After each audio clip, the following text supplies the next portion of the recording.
Hello there, and welcome to Primal Curio. I'm so glad you found your way here tonight, because we're about to drift back through one of the most influential civilizations to have ever existed, an empire whose roads, laws, and language still quietly shape the world you're lying in right now. Wherever you are, let this be your moment to slow down. Let the noise soften, the edges blur, and your thoughts settle like dust drifting gently across an old marble floor. Tonight, we're traveling back to ancient Rome, from a small, unremarkable settlement on the banks of the Tiber River, to an empire that would eventually stretch across 3 continents. From emperors and gladiators to ordinary bakers and soldiers, Roman history is stranger, richer, and more human than most of us ever imagine. Some of what you hear tonight may genuinely surprise you. Other facts might simply drift by, like footsteps echoing softly through an ancient, empty forum, quiet, curious, and quietly unforgettable. If this kind of peaceful wonder brings you calm, consider liking and subscribing. It helps others find their way here too, one sleepy soul at a time. But for now, let yourself get comfortable, take a deep breath, and let's begin this long, slow journey through the story of ancient Rome. Rome wasn't actually founded in a single day, despite the popular saying suggesting otherwise. According to Roman legend, the city was founded in 753 BC by Romulus, after a bitter dispute with his twin brother Remus over exactly where the city should be built, a disagreement that, according to the myth, ended with Romulus killing his own brother. The legendary founders of Rome, Romulus and Remus, were said to have been raised by a she-wolf after being abandoned as infants along the Tiber River. This striking image, a wolf nursing 2 human infants, remains one of the most recognizable symbols of Rome even today, appearing on statues, coins, and civic emblems throughout the city. Ancient Rome began not as an empire, but as a small kingdom, ruled by a series of 7 kings before the Romans overthrew their final king and established a republic around 509 BC, a form of government that would last for nearly 500 years before eventually giving way to imperial rule. The Roman Republic's government was built around a careful, deliberate system of checks and balances, including elected officials, a senate composed of wealthy citizens, and various assemblies representing different classes of Roman society, a structure that would later directly influence the design of modern democratic governments, including the United States. Julius Caesar was never actually crowned emperor of Rome. Despite being one of the most famous names in Roman history, Caesar was assassinated in 44 BC while serving as dictator, before Rome had even formally transitioned into an empire, a transition that would only be completed by his adopted heir, Octavian, several years later. The famous assassination of Julius Caesar took place on the Ides of March 15th, and involved a conspiracy of over 60 Roman senators, many of whom Caesar considered close friends and allies, stabbing him a reported 23 times in the theater of Pompeii. Augustus, formerly known as Octavian, became Rome's first true emperor, ruling for over 40 years and transforming the city so dramatically that he reportedly boasted he had found Rome a city of brick and left it a city of marble. Roman concrete, remarkably, was often more durable than much of the concrete used in modern construction. Certain ancient Roman structures built using volcanic ash mixed into their concrete formula have survived for over 2,000 years, and researchers studying the material have found it actually grows stronger over time when exposed to seawater. The Colosseum, one of ancient Rome's most iconic structures, could seat an estimated 50,000 spectators, and featured a complex system of underground passages and elevators used to lift animals and gladiators directly into the arena from below. Gladiator fights, despite their popular reputation for constant, casual bloodshed, were actually expensive, carefully managed events, and skilled gladiators who survived multiple contests could become genuine celebrities, earning considerable wealth and public admiration, quite unlike simple disposable fighters. Not all gladiators were slaves or condemned criminals. Some free Roman citizens voluntarily became gladiators, drawn by the potential for fame and financial reward, despite the very real, considerable physical danger involved in the profession. Roman roads were engineered with remarkable precision, built in layers designed for durability and proper drainage, and some sections of original Roman road remain intact and usable even today, nearly 2,000 years after their original construction.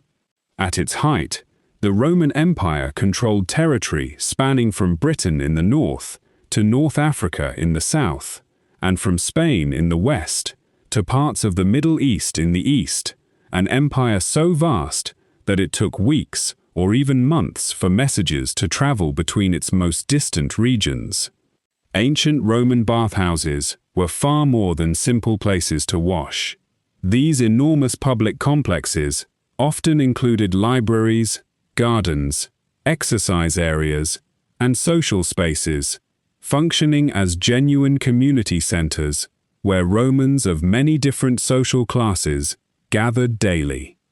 The Roman numeral system, still used today for certain formal purposes, like clock faces and movie sequels, lacked a symbol for zero entirely, making complex mathematical calculations considerably more cumbersome than the number system most of the world eventually adopted instead.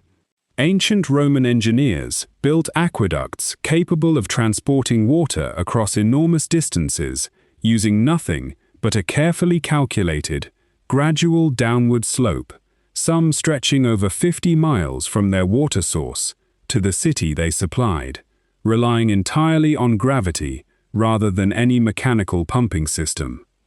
The eruption of Mount Vesuvius in 79 AD buried the Roman city of Pompeii under volcanic ash so completely and so quickly that it preserved an extraordinarily detailed snapshot of everyday Roman life, frozen in place for archaeologists to discover nearly 1,700 years later. Roman citizens enjoyed a surprisingly varied diet, including bread, olive oil, wine, and a fermented fish sauce called garum, which was so popular and so pungently flavored that it was produced in dedicated factories and traded extensively throughout the empire.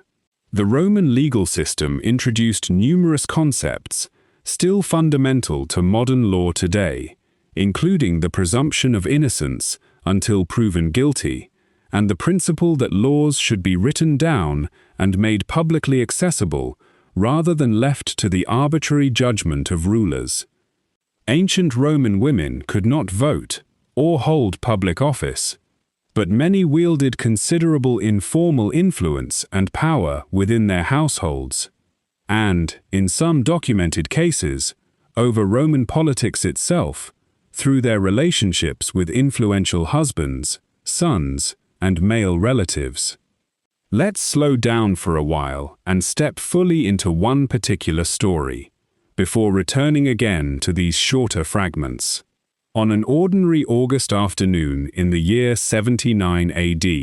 the residents of Pompeii, a prosperous, bustling Roman city near the Bay of Naples, had no reason to suspect anything unusual. Mount Vesuvius, the mountain looming quietly over their city, had shown no significant activity in living memory, and most residents likely regarded it as simply part of the familiar landscape, no more threatening than any other hillside.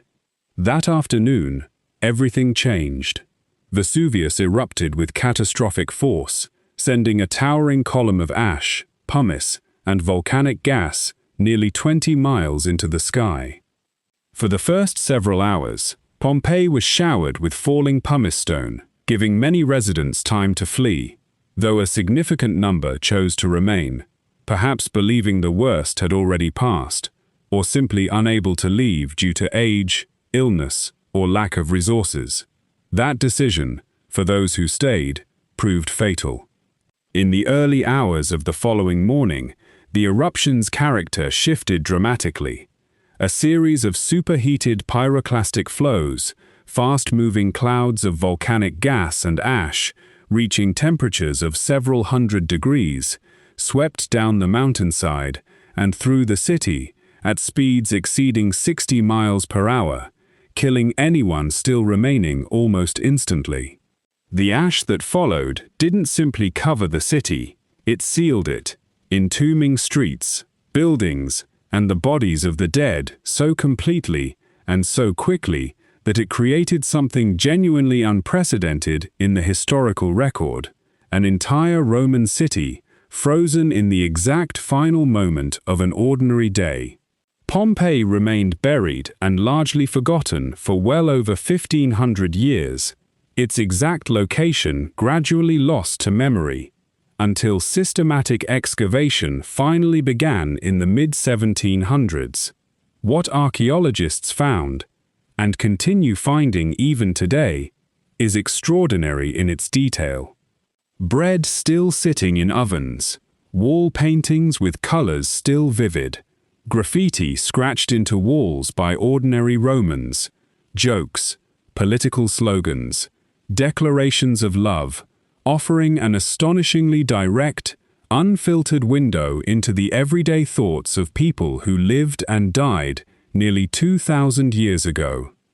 Perhaps most hauntingly, the volcanic ash that buried the victims of Pompeii eventually hardened around their bodies, and as those bodies decomposed over the following centuries, they left behind hollow, body-shaped voids within the solidified ash.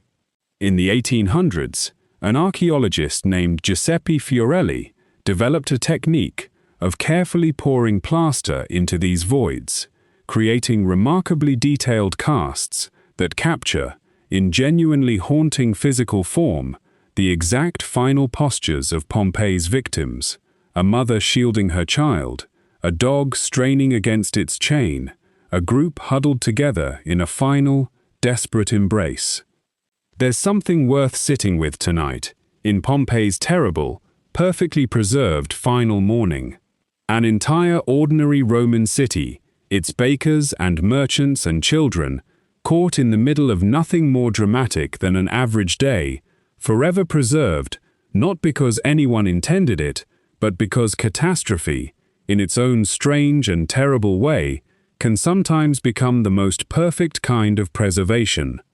Let's ease back now into shorter fragments, carrying Pompeii's quiet, ash-covered memory with us. Herculaneum, a smaller and wealthier neighboring town also buried by the same eruption that destroyed Pompeii, was preserved even more completely in certain respects, since it was buried by different volcanic material that carbonized rather than burned away organic material, like wooden furniture and even scrolls of papyrus.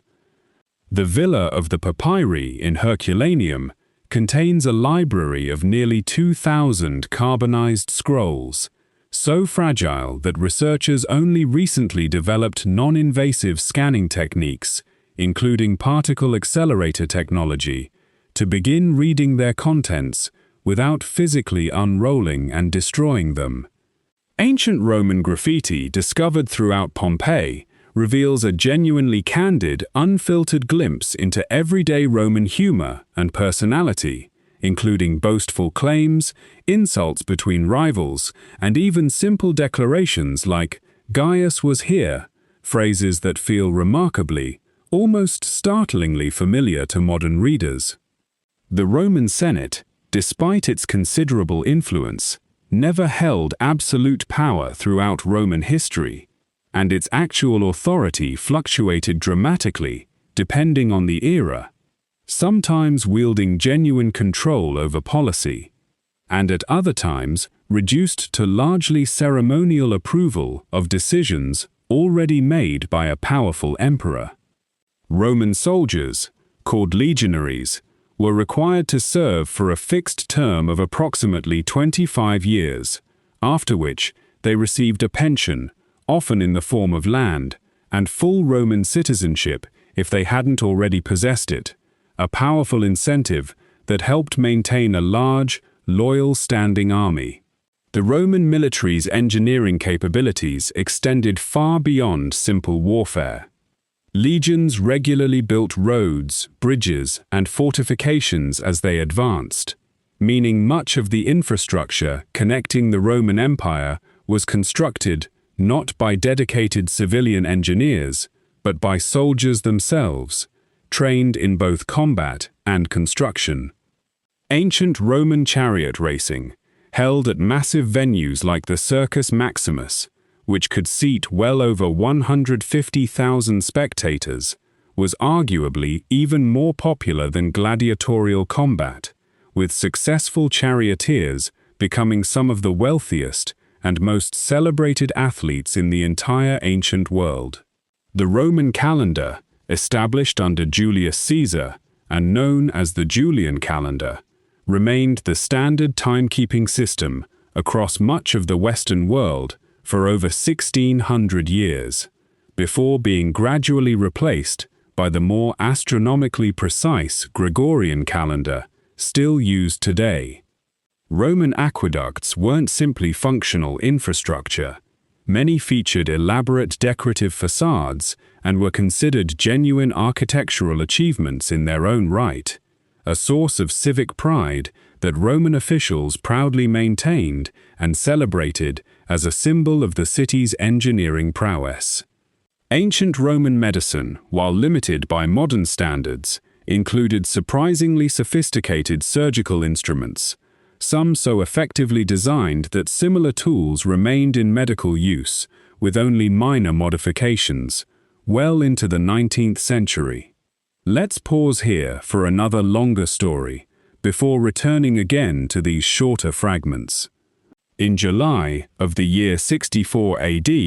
a fire broke out in the shops surrounding Rome's Circus Maximus, and within hours, fueled by narrow streets, wooden buildings, and a summer wind, it had grown into one of the most destructive disasters ancient Rome would ever experience.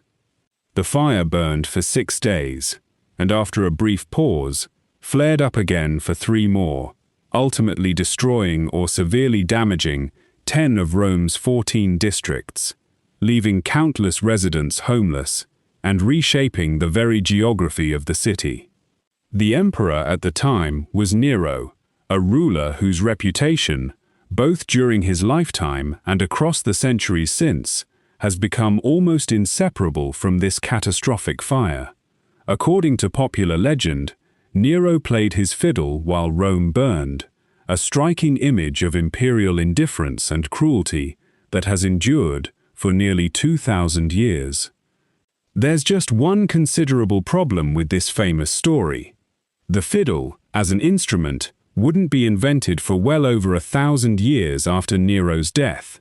and most credible historical accounts suggest Nero was actually away from Rome entirely when the fire began, rushing back to organize relief efforts once he learned of the disaster. Ancient historians, writing decades after the events they described, offer genuinely conflicting accounts of Nero's actual behavior during the crisis. Some suggest he opened his own private gardens to house displaced residents and arranged for emergency food supplies. Others, more critical, suggest he used the destruction as an opportunity to clear space for an enormous, extravagant new palace complex he had long wanted to build, a project that would come to be known as the Domus Aurea, or Golden House. This second, more critical narrative gained considerable traction, partly fueled by genuine public suspicion at the time. Rumors spread that Nero himself had ordered the fire started, suspicions serious enough that Nero reportedly felt compelled to publicly deflect blame, ultimately directing it toward Rome's small, then largely unknown Christian community, subjecting them to brutal, highly public persecution as a result. Whether Nero was genuinely responsible for the fire remains, to this day, a subject of legitimate historical debate, with modern historians generally considering deliberate arson by Nero unlikely, though certainly not entirely impossible, given his documented later actions and building ambitions. What's often overlooked in the popular retelling of this story is what came afterward. Following the fire, Rome implemented genuinely significant building regulations, requiring wider streets, limiting building heights, and mandating the use of more fire-resistant materials, reforms that, whatever Nero's true role in the disaster itself, meaningfully improved the city's safety for generations of residents who would follow. There's something worth sitting with tonight in this famous, frequently misremembered story. The most enduring image we carry of an event, a fiddle-playing emperor watching his city burn, isn't even historically accurate, and yet it has shaped how an entire civilization's memory of a real ruler has persisted for nearly 2,000 years. History, even when it's wrong in its specific details, still shapes how we understand the past, a reminder worth carrying gently with us as we continue tonight. Let's ease back now into shorter fragments, carrying this quiet lesson about memory and history with us. The Roman Forum, the political and social heart of ancient Rome, served as the site for public speeches, elections, trials, and religious ceremonies, a bustling center of civic life, surrounded by some of the city's most important temples and government buildings. Ancient Roman citizens were organized into a strict social hierarchy, with patricians, wealthy aristocratic families, holding considerably more political power and social privilege than plebeians, the ordinary common citizens who made up the vast majority of Rome's population. The Roman practice of adoption played a surprisingly significant role in imperial succession, with several of Rome's most effective and celebrated emperors, including Trajan and Hadrian, having been formally adopted by their predecessors, specifically to ensure capable, chosen leadership rather than relying purely on direct bloodline inheritance. Ancient Roman entertainment included elaborate staged sea battles, called naumachiae, sometimes held in specially flooded arenas or even natural lakes, involving actual ships and combatants, representing one of the most logistically extraordinary forms of public spectacle in the ancient world. The Pantheon, one of ancient Rome's best-preserved buildings, features a massive, unreinforced concrete dome that remains, to this day, the largest of its kind in the entire world, an engineering achievement so effective that modern architects still study it closely.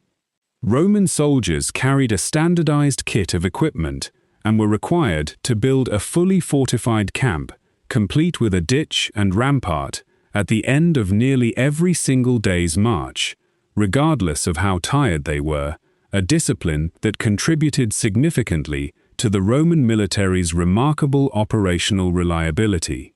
Ancient Rome's water supply system was so effective that the city likely had access to more fresh water per resident than most modern major cities do today, delivered through an extensive network of aqueducts, pipes, and public fountains scattered throughout every district. The Roman practice of triumphal processions celebrated military victories with elaborate public parades through the city, during which a victorious general rode in a special chariot, while a slave reportedly stood behind him, repeatedly whispering a reminder that he was, despite the day's glory, still only mortal. Ancient Roman children attended school primarily to learn reading, writing, and arithmetic, though formal education remained largely limited to boys from wealthier families, with most girls and children from poorer households receiving considerably less formal instruction. The Roman toga, despite its iconic status as a symbol of Roman citizenship, was actually a genuinely impractical, cumbersome garment for everyday activity, and most Romans reserved it specifically for formal occasions, preferring simpler, more practical tunics for regular daily wear. Let's pause for one more longer story tonight, the story of an ending that unfolded slowly, across centuries, rather than in a single dramatic moment. On August 24th, in the year 410 AD, something happened that would have seemed almost unimaginable to Romans living just a few generations earlier. A force of Visigoths, led by their king Alaric, breached the walls of Rome itself and sacked the city, the first time in roughly 800 years that Rome had fallen to a foreign invading force. For a civilization that had once considered itself the eternal, unshakable center of the known world, it was a genuinely profound psychological blow, even though the Western Roman Empire itself would technically continue to exist for several more decades afterward. The fall of Rome, as historians now understand it, wasn't really a single event at all, despite how it's often simplified in popular retellings. It was the culmination of centuries of gradual, compounding pressure. Economic troubles, including heavy taxation, and a currency increasingly debased through repeated devaluation, had steadily weakened the empire's financial foundation. Political instability saw emperors rise and fall with alarming frequency, some ruling for only months before being assassinated or overthrown, undermining the very stability the empire had once been famous for. And along the empire's vast, difficult-to-defend borders, increasing pressure from various migrating peoples, themselves often fleeing upheaval further east, gradually strained Roman military resources beyond what they could reliably sustain. The Western Roman Empire's final, formal end is traditionally dated to 476 AD, when a Germanic military leader named Odoacer deposed the last Western Roman emperor, a teenager with the almost poetically fitting name Romulus Augustus, sharing his first name with Rome's legendary founder from over 1,000 years earlier. Odoacer, notably, didn't bother declaring himself emperor in turn. He simply sent the imperial regalia to Constantinople, effectively acknowledging that the Western Empire, in any meaningful political sense, had already ceased to function as a coherent institution. It's worth noting, though, that Rome itself, and Roman civilization more broadly, didn't simply vanish overnight following this formal political ending. The Eastern Roman Empire, centered in Constantinople and commonly known today as the Byzantine Empire, would continue for nearly another 1,000 years, preserving and further developing Roman law, administration, and culture.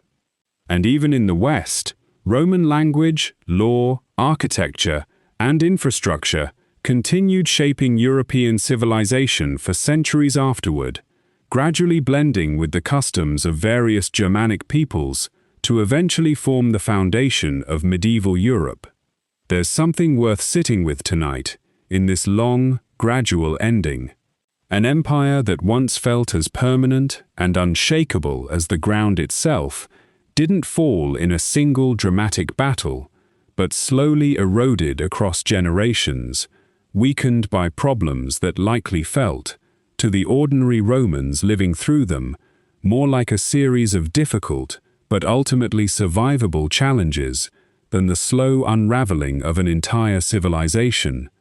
Perhaps that's simply how most great endings actually happen, not with a single dramatic collapse, but through countless small, compounding pressures, largely invisible until, one day, looking back, the change turns out to have been enormous all along. Let's ease back now into shorter fragments, carrying this long, slow ending gently with us. The Roman practice of building triumphal arches to commemorate military victories left behind some of the empire's most enduring and recognizable monuments, several of which still stand today, having survived nearly 2,000 years of subsequent history. Ancient Roman currency featured portraits of emperors, a practice that served both practical identification purposes and genuine political propaganda, allowing rulers to project their image and authority across the entire vast territory of the empire. The Roman practice of public bathing was so deeply embedded in daily culture that many cities featured multiple enormous bathhouses, some capable of accommodating well over 1,000 bathers simultaneously, functioning as genuine centers of Roman social life. Ancient Roman law introduced the fundamental legal concept that a person should be considered innocent until proven guilty, a principle that would go on to become a cornerstone of legal systems across much of the modern world.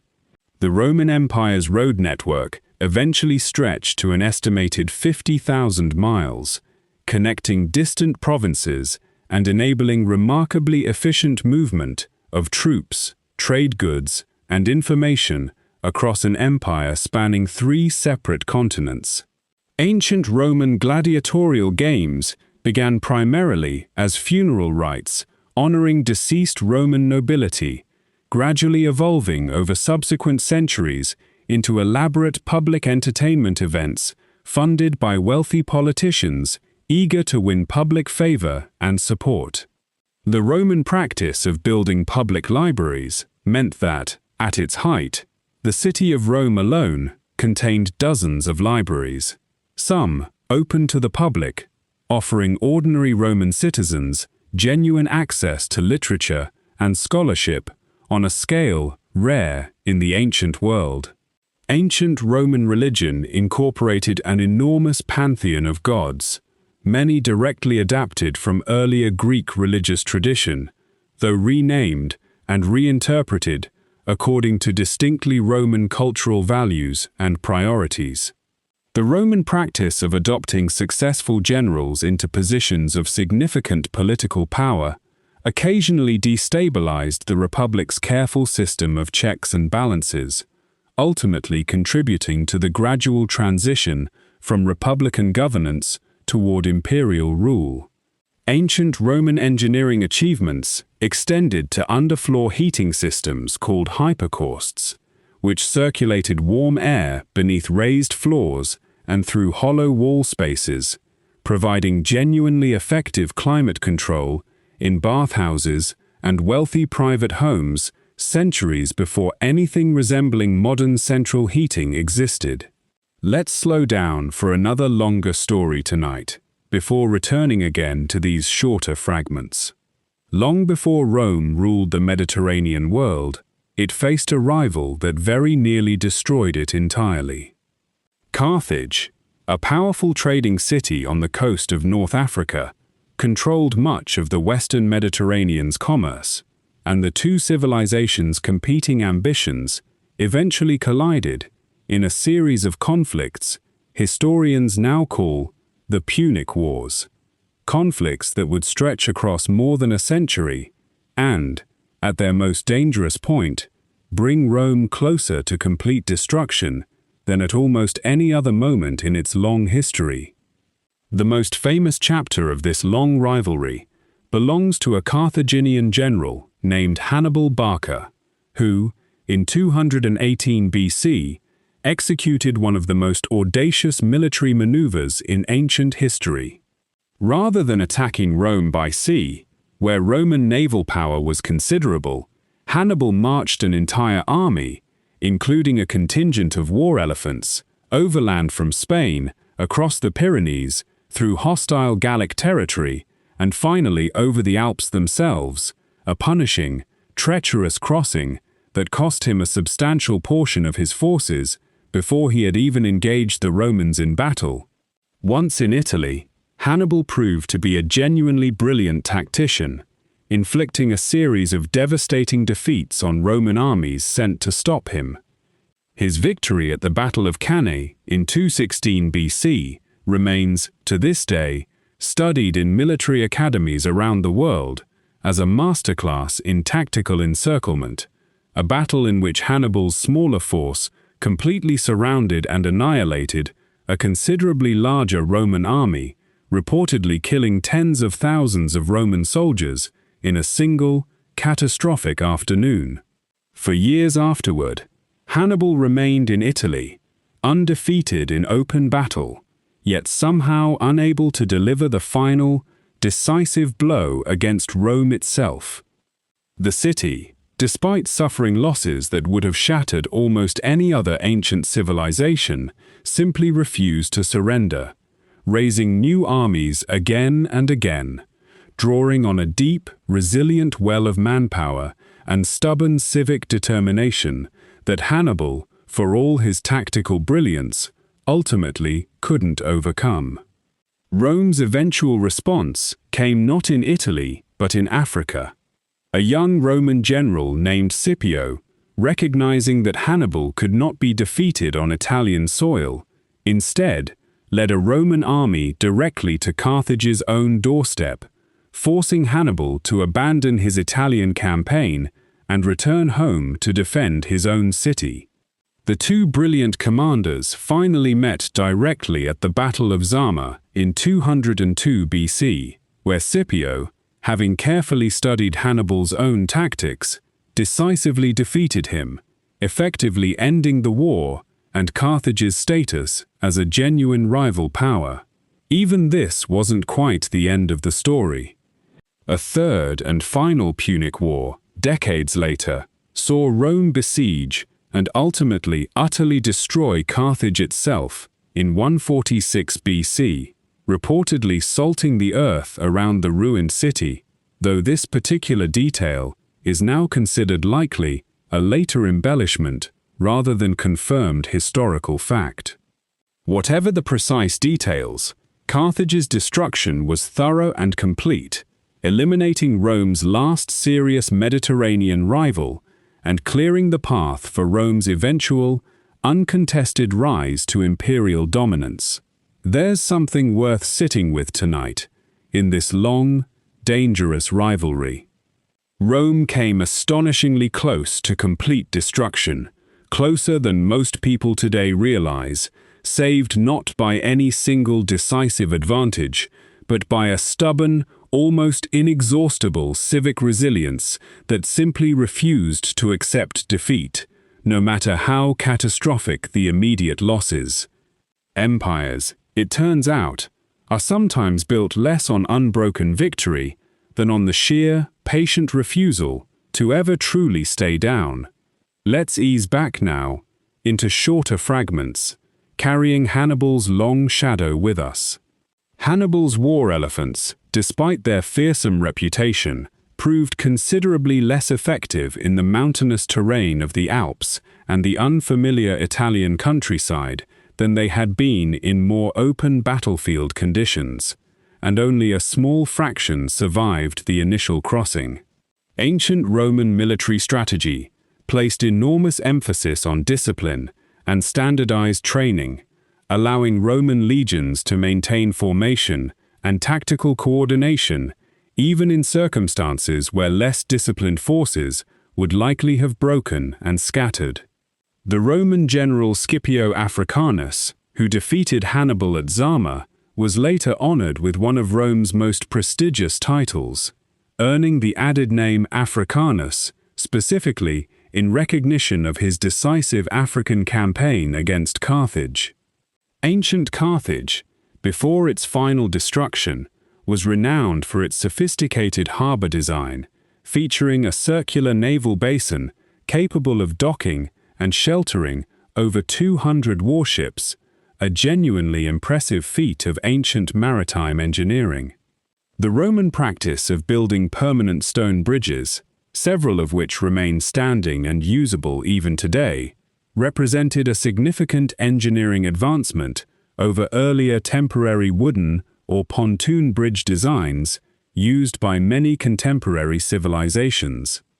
Ancient Roman naval technology developed a device called the corvus, a hinged boarding bridge that allowed Roman soldiers, historically less experienced at naval combat than rivals like Carthage, to transform sea battles into something closer to familiar land combat by directly boarding enemy vessels. The city of Carthage was eventually rebuilt by the Romans themselves roughly a century after its destruction, becoming one of the wealthiest and most important cities in the entire Roman Empire, a striking historical irony given its earlier, complete devastation at Roman hands. Ancient Roman military recruitment initially drew primarily from Roman citizens who owned property, though the army gradually opened to landless citizens over time, a shift that significantly expanded Rome's available manpower during periods of prolonged, costly warfare. The Battle of Cannae's tactical lessons remained influential for well over 2,000 years, and military commanders as recent as the 20th century have explicitly studied and referenced Hannibal's encirclement strategy when planning their own major battlefield engagements.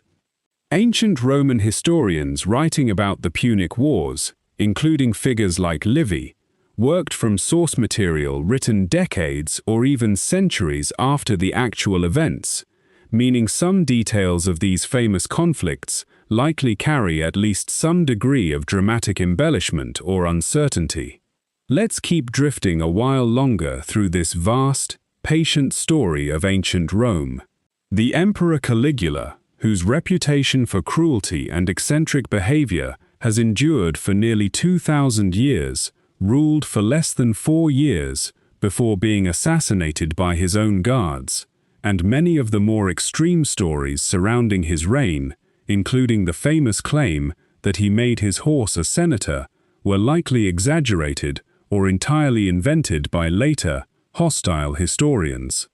Claudius, Caligula's successor, was widely underestimated throughout his early life due to a physical disability that caused him to walk with a limp and speak with a stutter, leading many in the Roman court to view him as harmless and unthreatening, right up until he was unexpectedly proclaimed emperor following his nephew's assassination. The Emperor Trajan presided over the Roman Empire at its greatest territorial extent, expanding Roman borders further than any ruler before or after him, and is still remembered today through Trajan's Column, an elaborately carved monument depicting his military campaigns in remarkable, continuous detail. Hadrian, Trajan's successor, took a notably different approach to imperial expansion, choosing instead to consolidate and defend Rome's existing borders, most famously commissioning the construction of Hadrian's Wall across northern Britain to mark and defend the empire's northernmost frontier. The Emperor Marcus Aurelius, remembered today as much for his philosophical writings as for his political rule, wrote a private collection of personal reflections, now known as Meditations, never intended for publication, offering modern readers a genuinely intimate window into the private thoughts of a Roman emperor. Ancient Roman succession rarely followed a simple, predictable pattern, and the period following Marcus Aurelius's reign, sometimes called the crisis of the 3rd century, saw the empire cycle through dozens of emperors in just a few decades, many ruling for only months before being violently overthrown. The Emperor Constantine fundamentally reshaped the trajectory of Roman history by converting to Christianity and subsequently legalizing the previously persecuted religion throughout the empire, setting in motion changes that would eventually transform Christianity from a minority faith into the dominant religion of the entire Western world. Constantine also relocated the empire's capital eastward to the city of Byzantium, renaming it Constantinople in his own honor, a decision that would prove enormously consequential,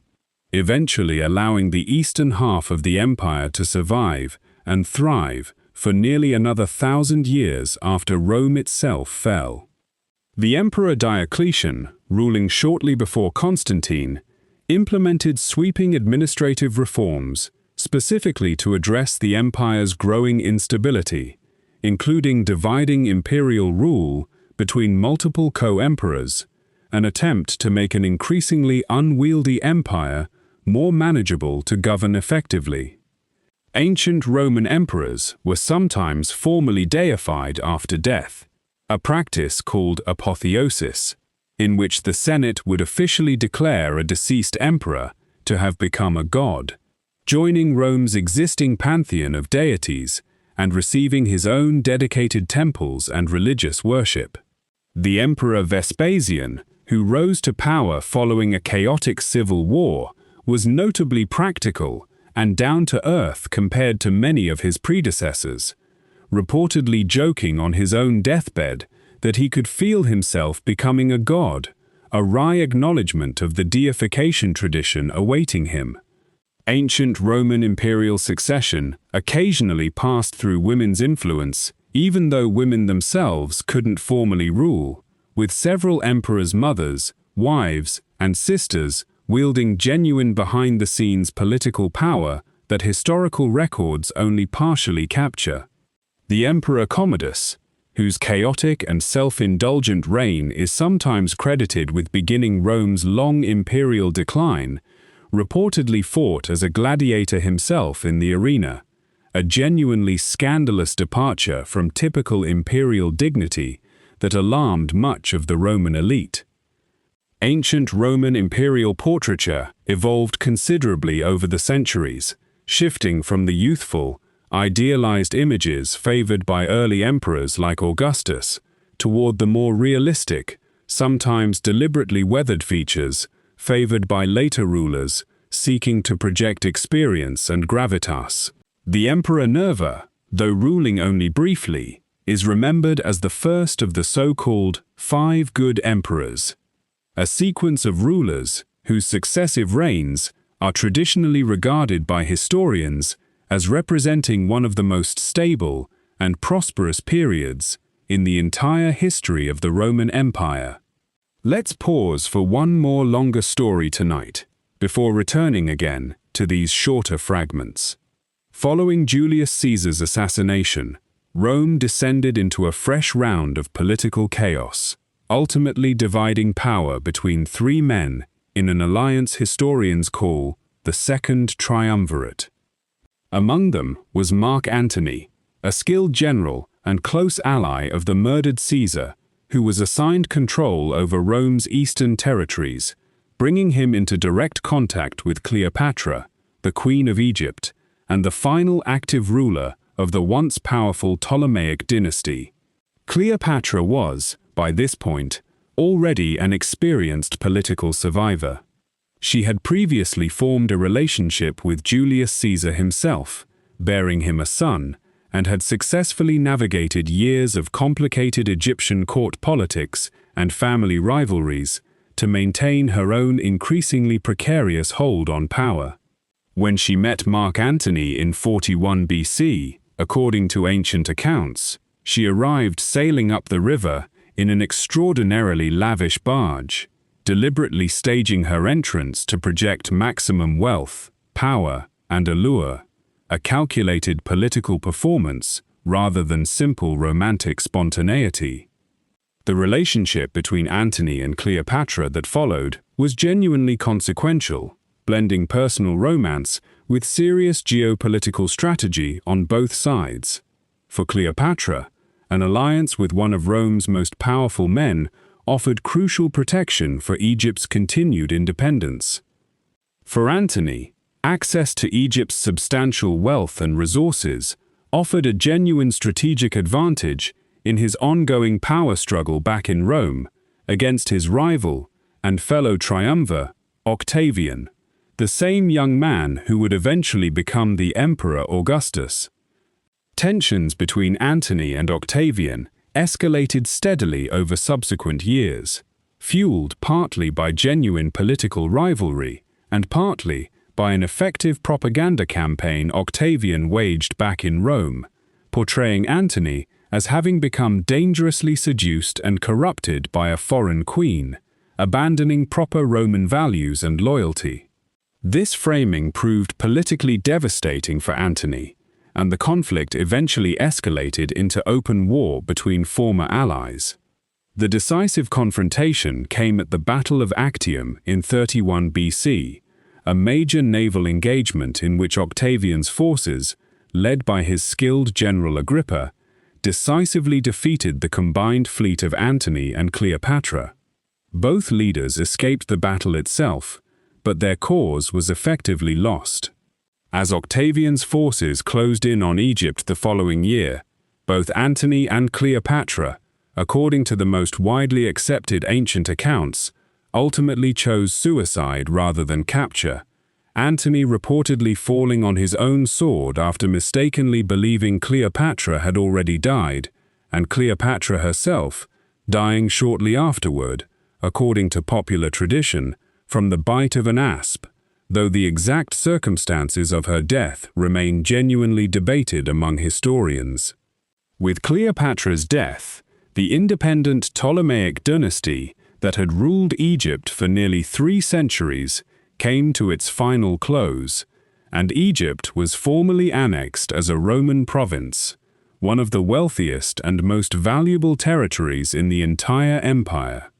Octavian, having decisively eliminated his last major rival, returned to Rome and would soon be granted the title Augustus, becoming Rome's first true emperor and beginning a new chapter in Roman history entirely. There's something worth sitting with tonight in this famous, tragic story. 2 genuinely capable political leaders, each navigating impossibly difficult circumstances with real skill and determination, ultimately undone not simply by military defeat, but by a rival's patient, effective propaganda, a reminder that in ancient Rome, just as often today, the story told about events sometimes shapes history just as powerfully as the events themselves. Let's ease back now into shorter fragments, carrying this old, tangled story of love and empire with us. Cleopatra was actually of Greek Macedonian descent, rather than ethnically Egyptian, descended from Ptolemy, one of Alexander the Great's own generals, who had been granted control of Egypt following Alexander's death roughly 3 centuries earlier. Ancient Roman propaganda following the defeat of Antony and Cleopatra was so effective and enduring that many popular perceptions of Cleopatra as primarily a seductive, manipulative figure rather than a genuinely skilled political ruler can be traced directly back to Octavian's deliberate political messaging. The Battle of Actium's outcome was significantly influenced by disease, since Antony's forces suffered considerably from malaria and other illnesses during the lengthy naval standoff leading up to the battle itself, weakening his fleet before the actual fighting even began. Ancient Egyptian and Roman cultures, despite Egypt's eventual absorption into the Roman Empire, remained distinctly separate in many respects, and Roman rulers governing Egypt continued adopting traditional pharaonic imagery and religious practices to maintain legitimacy among the local population.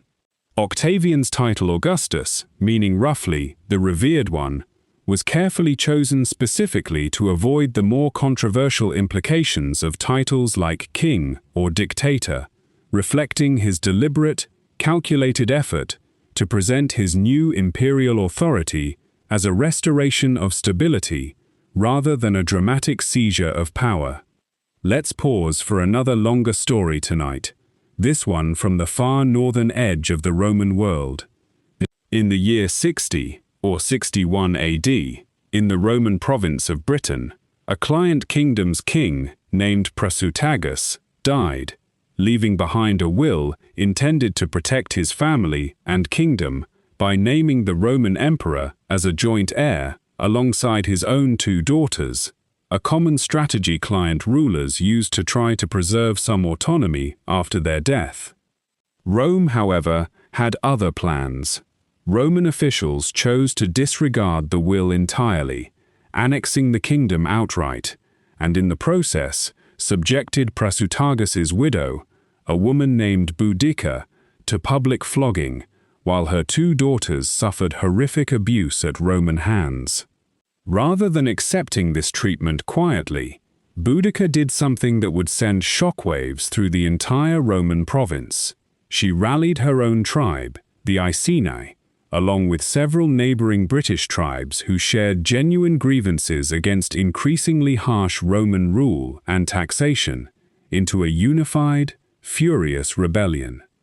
What followed was one of the most serious threats the Roman occupation of Britain would ever face. Boudica's forces moved with devastating speed and effectiveness.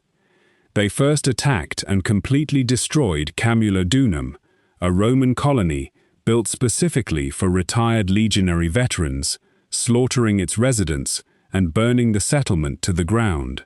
They then turned toward Londinium, the settlement that would eventually grow into modern London, which the Roman governor, recognizing he lacked sufficient forces to defend it, made the difficult decision to abandon entirely. Boudica's forces burned it as well, and archaeological excavations in modern London have actually uncovered a distinct layer of reddish, burned debris dating precisely to this uprising, a physical, buried scar from that catastrophic ancient destruction still findable beneath the modern city today. The Roman governor, Suetonius Paulinus, eventually regrouped his forces and made a calculated decision to meet Boudica's considerably larger army in a carefully chosen defensive position, likely a narrow valley that would prevent her numerically superior force from surrounding his smaller, but far better disciplined and equipped Roman legions. The resulting battle proved decisive. Despite being significantly outnumbered, Roman military discipline and superior tactics ultimately overwhelmed Boudica's forces, inflicting devastating casualties and effectively ending the rebellion in a single, brutal engagement. Boudica herself, according to the most widely cited ancient account, died shortly after the battle, likely by poison rather than allowing herself to be captured by Roman forces. Her rebellion, though ultimately unsuccessful, left a lasting impression on Roman administration in Britain, and some historians believe it contributed to subsequent, somewhat more cautious approaches to governing the province going forward. There's something worth sitting with tonight in Boudica's fierce, ultimately doomed rebellion. A woman publicly humiliated and deeply wronged by an occupying power, who transformed that very real personal grievance into a genuine, nearly successful military threat against one of history's most powerful empires. Rome would go on to rule Britain for several more centuries after her defeat, but her name, remarkably, still survives today, remembered and honored, while the specific Roman officials who wronged her have largely faded into obscurity, a small, quiet kind of justice delivered not on any battlefield, but simply through the slow, patient passage of historical memory. Let's ease back now into shorter fragments, carrying Boudica's fierce, defiant memory with us. Ancient Roman Britain eventually included an extensive network of roads, forts, and settlements, and the province remained under Roman control for roughly 350 years, a considerably longer span of time than the entire history of the modern United States. Hadrian's Wall, built to defend Roman Britain's northern frontier, stretched across 73 miles of challenging terrain, and substantial sections remain remarkably well preserved today, offering visitors a genuinely direct, physical connection to the empire's ancient northern boundary. Ancient Roman military forts in Britain occasionally preserve remarkably well-preserved organic artifacts due to unusually damp, oxygen-poor soil conditions, including leather shoes, wooden writing tablets, and even preserved handwritten letters, offering genuine insight into everyday life among Roman soldiers stationed far from home. The Vindolanda tablets, a remarkable collection of wooden writing tablets discovered near Hadrian's Wall, include one of the oldest known examples of a woman's handwriting in Latin, a birthday party invitation written by one Roman officer's wife to another, offering a genuinely intimate glimpse into ordinary social life on the empire's remote northern frontier. Ancient Roman Britain's economy depended significantly on agricultural exports, particularly grain, which was shipped in considerable quantities to supply Roman military garrisons stationed along the northern frontier and elsewhere throughout the province. The Romans introduced numerous now familiar elements to Britain, including paved roads, formal urban planning, and even certain vegetables and fruits not previously cultivated on the island, permanently reshaping the British landscape and diet in ways that persisted long after Roman rule itself eventually ended. Ancient Roman Britain saw considerable cultural blending between Roman settlers and native British populations, evidenced by archaeological finds combining traditional British artistic styles with distinctly Roman materials and techniques. The eventual Roman withdrawal from Britain in the early 5th century AD, driven by increasing pressure on the empire's continental territories, left the province considerably more vulnerable to subsequent invasion and gradual cultural transformation by various Germanic peoples. Let's continue drifting a while longer through this vast, patient story of ancient Rome. Ancient Roman apartment buildings, called insulae, housed the majority of the city's ordinary population, and these structures could rise several stories high, though the lowest, most expensive floors were reserved for wealthier residents, while poorer Romans occupied cramped, often structurally unsafe upper floors. Roman cuisine varied enormously by social class, with wealthy Romans enjoying elaborate multi-course banquets featuring exotic imported ingredients, while ordinary citizens relied primarily on simple staples like bread, porridge, vegetables, and occasionally cheap cuts of meat or fish.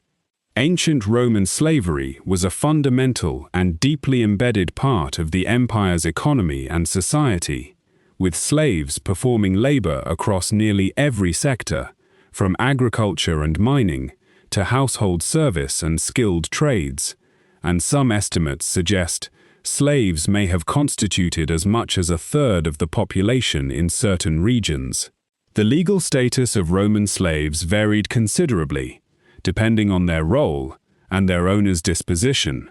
and while some slaves faced genuinely brutal treatment, others, particularly those with valuable skills or close household roles, could eventually earn or purchase their freedom, becoming freedmen with certain, though still limited, legal rights.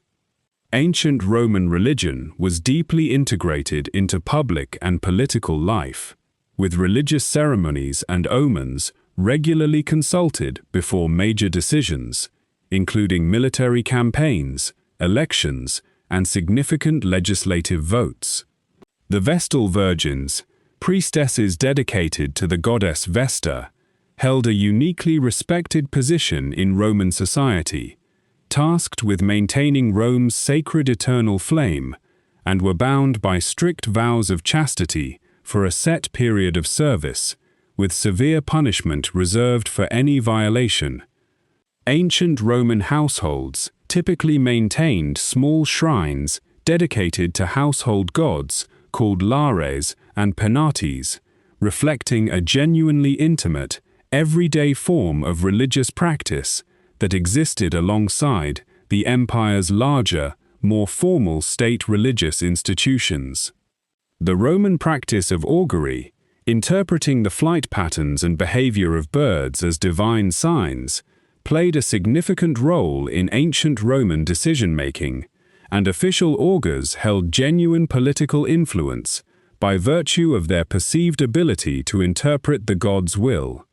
Ancient Roman marriage customs allowed for various different legal arrangements, and unlike some other ancient civilizations, Roman women retained ownership of their own property even after marriage, provided their marriage followed a specific legal structure that kept her technically under her birth family's legal authority rather than her husband's.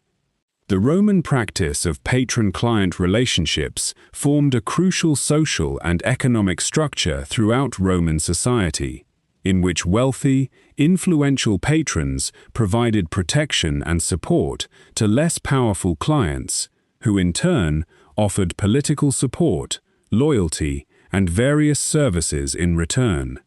Ancient Roman public entertainment included theatrical performances, though Roman theatre often leaned more heavily toward comedy and broad popular entertainment compared to the more serious, philosophically minded tragedies that had dominated earlier Greek theatrical tradition. The Roman practice of building elaborate mausoleums and tombs along major roads leading into cities meant that travelers approaching Rome would pass through what amounted to an extended, monumental gallery of the city's deceased notable citizens. Ancient Roman clothing dye, particularly a deep purple color extracted from a specific type of sea snail, was so expensive and labor-intensive to produce that its use was eventually restricted by law to emperors and the highest ranks of Roman nobility alone. The Roman practice of formal adoption extended beyond imperial succession alone, and adult Roman men could be formally adopted into new families for various legal, financial, or political reasons, a practice with genuine legal weight, quite different from modern conceptions of adoption. Ancient Roman public latrines were often genuinely communal spaces, with rows of seats positioned closely together and no dividing walls, reflecting Roman attitudes toward privacy that differ considerably from most modern cultural expectations. The Roman practice of formal citizenship extended gradually over centuries to include increasing numbers of people throughout the empire's territories, culminating in 212 AD, when the Emperor Caracalla granted citizenship to nearly all free inhabitants of the Roman Empire, regardless of their region of origin. Let's pause for another longer story tonight, before returning again to these shorter fragments. Following the chaotic and deeply unpopular reign of the Emperor Nero, whose extravagant Golden House palace complex had consumed a huge swath of prime Roman real estate following the Great Fire we discussed earlier, a new imperial dynasty, the Flavians, sought a genuinely powerful symbolic gesture to distance themselves from Nero's self-indulgent legacy. Their solution was to drain the ornamental lake at the center of Nero's private palace grounds and build, in its place, a massive public amphitheater, a gift, quite deliberately, returned to the people of Rome. Construction of what we now call the Colosseum began around 70 AD under the Emperor Vespasian and was completed roughly a decade later under his son, Titus. The scale of the undertaking was genuinely enormous. Historians estimate that thousands of laborers, including a substantial number of Jewish prisoners captured following Rome's suppression of a major revolt in Judea, worked for years quarrying, transporting, and assembling the roughly 100,000 cubic meters of travertine limestone that formed the structure's outer facade, blocks of stone so massive that Roman engineers developed specialized iron clamps and cranes specifically to lift and position them. The finished amphitheater stood an estimated 4 stories tall, capable of seating somewhere between 50 and 80,000 spectators, an astonishing capacity that some modern sports stadiums still struggle to match nearly 2,000 years later.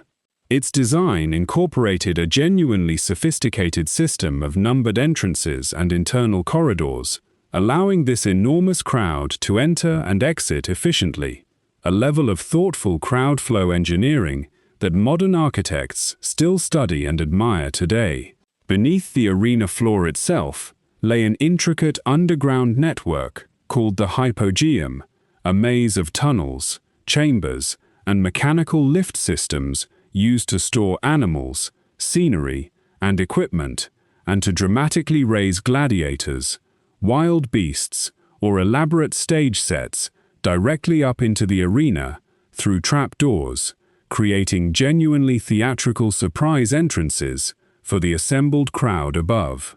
Some estimates suggest the venue's opening games, held under Titus in 80 AD, lasted roughly 100 days and involved the deaths of thousands of animals brought from across the empire's furthest territories.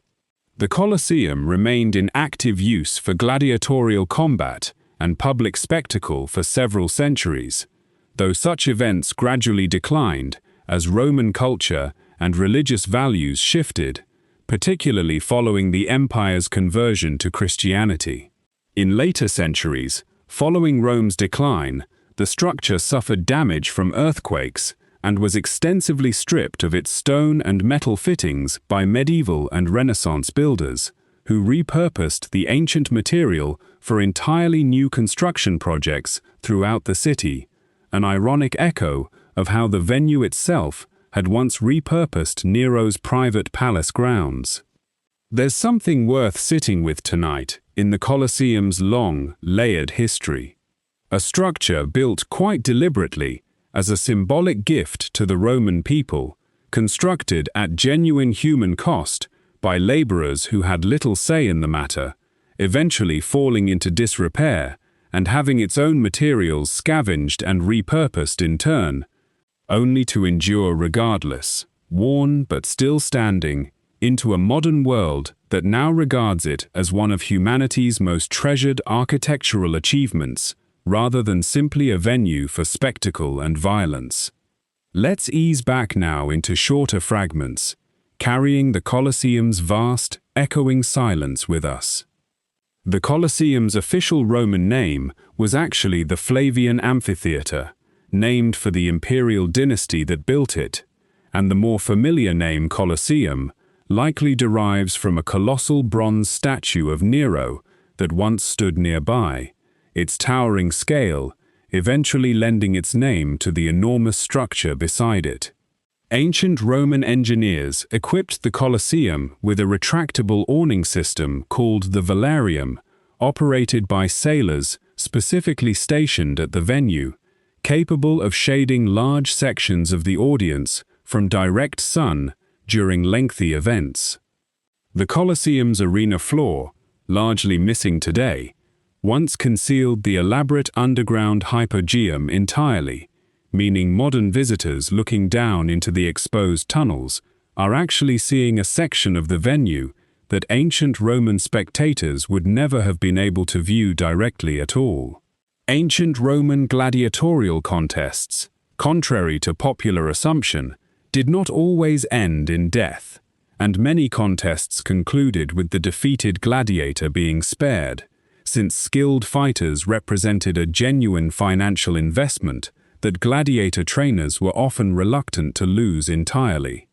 The Colosseum hosted more than gladiatorial combat alone, including public executions, animal hunts, featuring genuinely exotic creatures like lions, elephants, and rhinoceroses, transported from distant Roman provinces,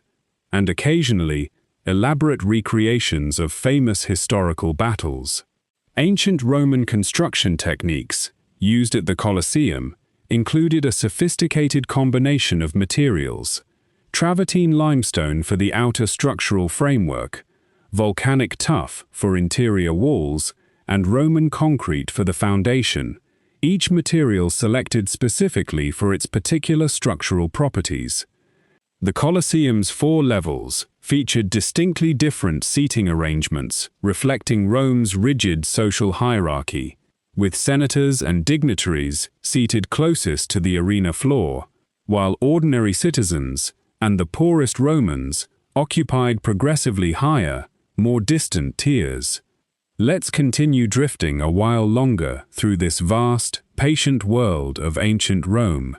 The 12 Tables, Rome's earliest codified body of law, were established around 450 BC, following considerable pressure from ordinary plebeian citizens who wanted Rome's laws written down publicly, rather than left to the discretion and interpretation of the city's aristocratic patrician officials alone.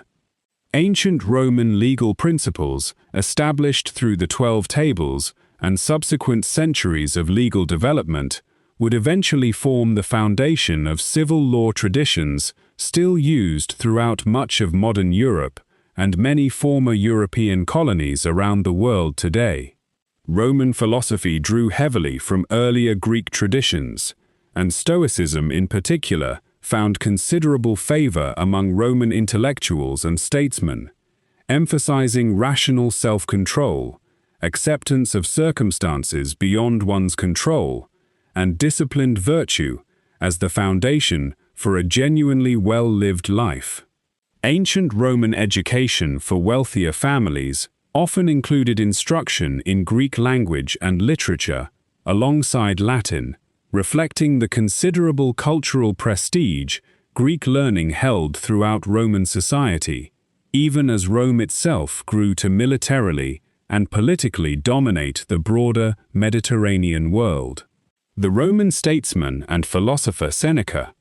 tutor and advisor to the Emperor Nero, wrote extensively on Stoic philosophy, though his own life, ultimately ended by forced suicide on Nero's orders, offers a genuinely striking, sobering illustration of the very real limits Stoic philosophical detachment could offer against the practical dangers of imperial politics. Ancient Roman rhetoric and public speaking were considered essential skills for any young man pursuing a political or legal career, and formal training in persuasive argument and public oratory formed a significant part of upper-class Roman education.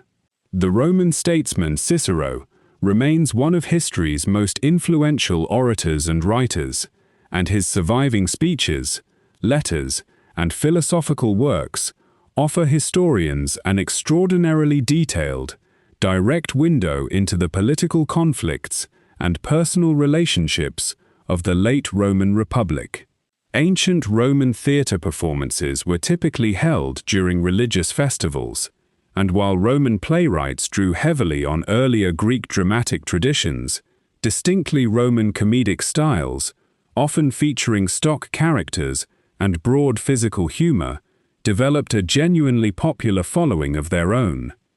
The Roman poet Virgil composed the Aeneid, an epic poem tracing a legendary Trojan hero's journey to found the settlement that would eventually become Rome, deliberately crafted to provide the Roman Empire with a genuinely prestigious mythological origin story comparable to Greece's own celebrated epic traditions. Ancient Roman historians, including figures like Tacitus and Suetonius, wrote detailed accounts of imperial politics and scandal that, while genuinely valuable historical sources, were often colored by their authors' own political sympathies and personal grievances against particular emperors they described. The Roman practice of public inscription meant that important laws, treaties, and honorary decrees were regularly carved into stone or bronze and displayed publicly, creating a permanent, physical record accessible to anyone literate enough to read it. Ancient Roman mathematics and engineering, while less theoretically abstract than earlier Greek mathematical tradition, excelled in genuinely practical application, evident in the empire's sophisticated network of roads, aqueducts, and monumental architecture. The Roman practice of formal citizenship registration required regular censuses, conducted periodically to track population, property ownership, and military eligibility, representing one of the more administratively sophisticated bureaucratic systems in the entire ancient world. Ancient Roman medicine drew significantly on earlier Greek medical tradition, and the physician Galen, though himself Greek, worked extensively within the Roman world and produced medical texts that would remain broadly influential in European medicine for well over 1,000 years afterward. The Roman practice of formal debt bondage, in which individuals unable to repay debts could be legally bound to work for their creditor, was gradually restricted and eventually abolished as Roman law evolved, reflecting a slow but genuine shift in Roman legal attitudes toward personal freedom and creditor rights. Let's pause for another longer story tonight, before returning again to these shorter fragments. In 73 BC, at a gladiator training school in Capua, a group of roughly 70 enslaved gladiators, led by a man named Spartacus, staged a genuinely desperate breakout, arming themselves with kitchen knives and cooking equipment seized during their escape, before eventually acquiring proper weapons and armor. Spartacus himself was reportedly a Thracian who had once served in the Roman military before being enslaved, giving him genuine tactical and organizational experience that would prove crucial in the remarkable events that followed.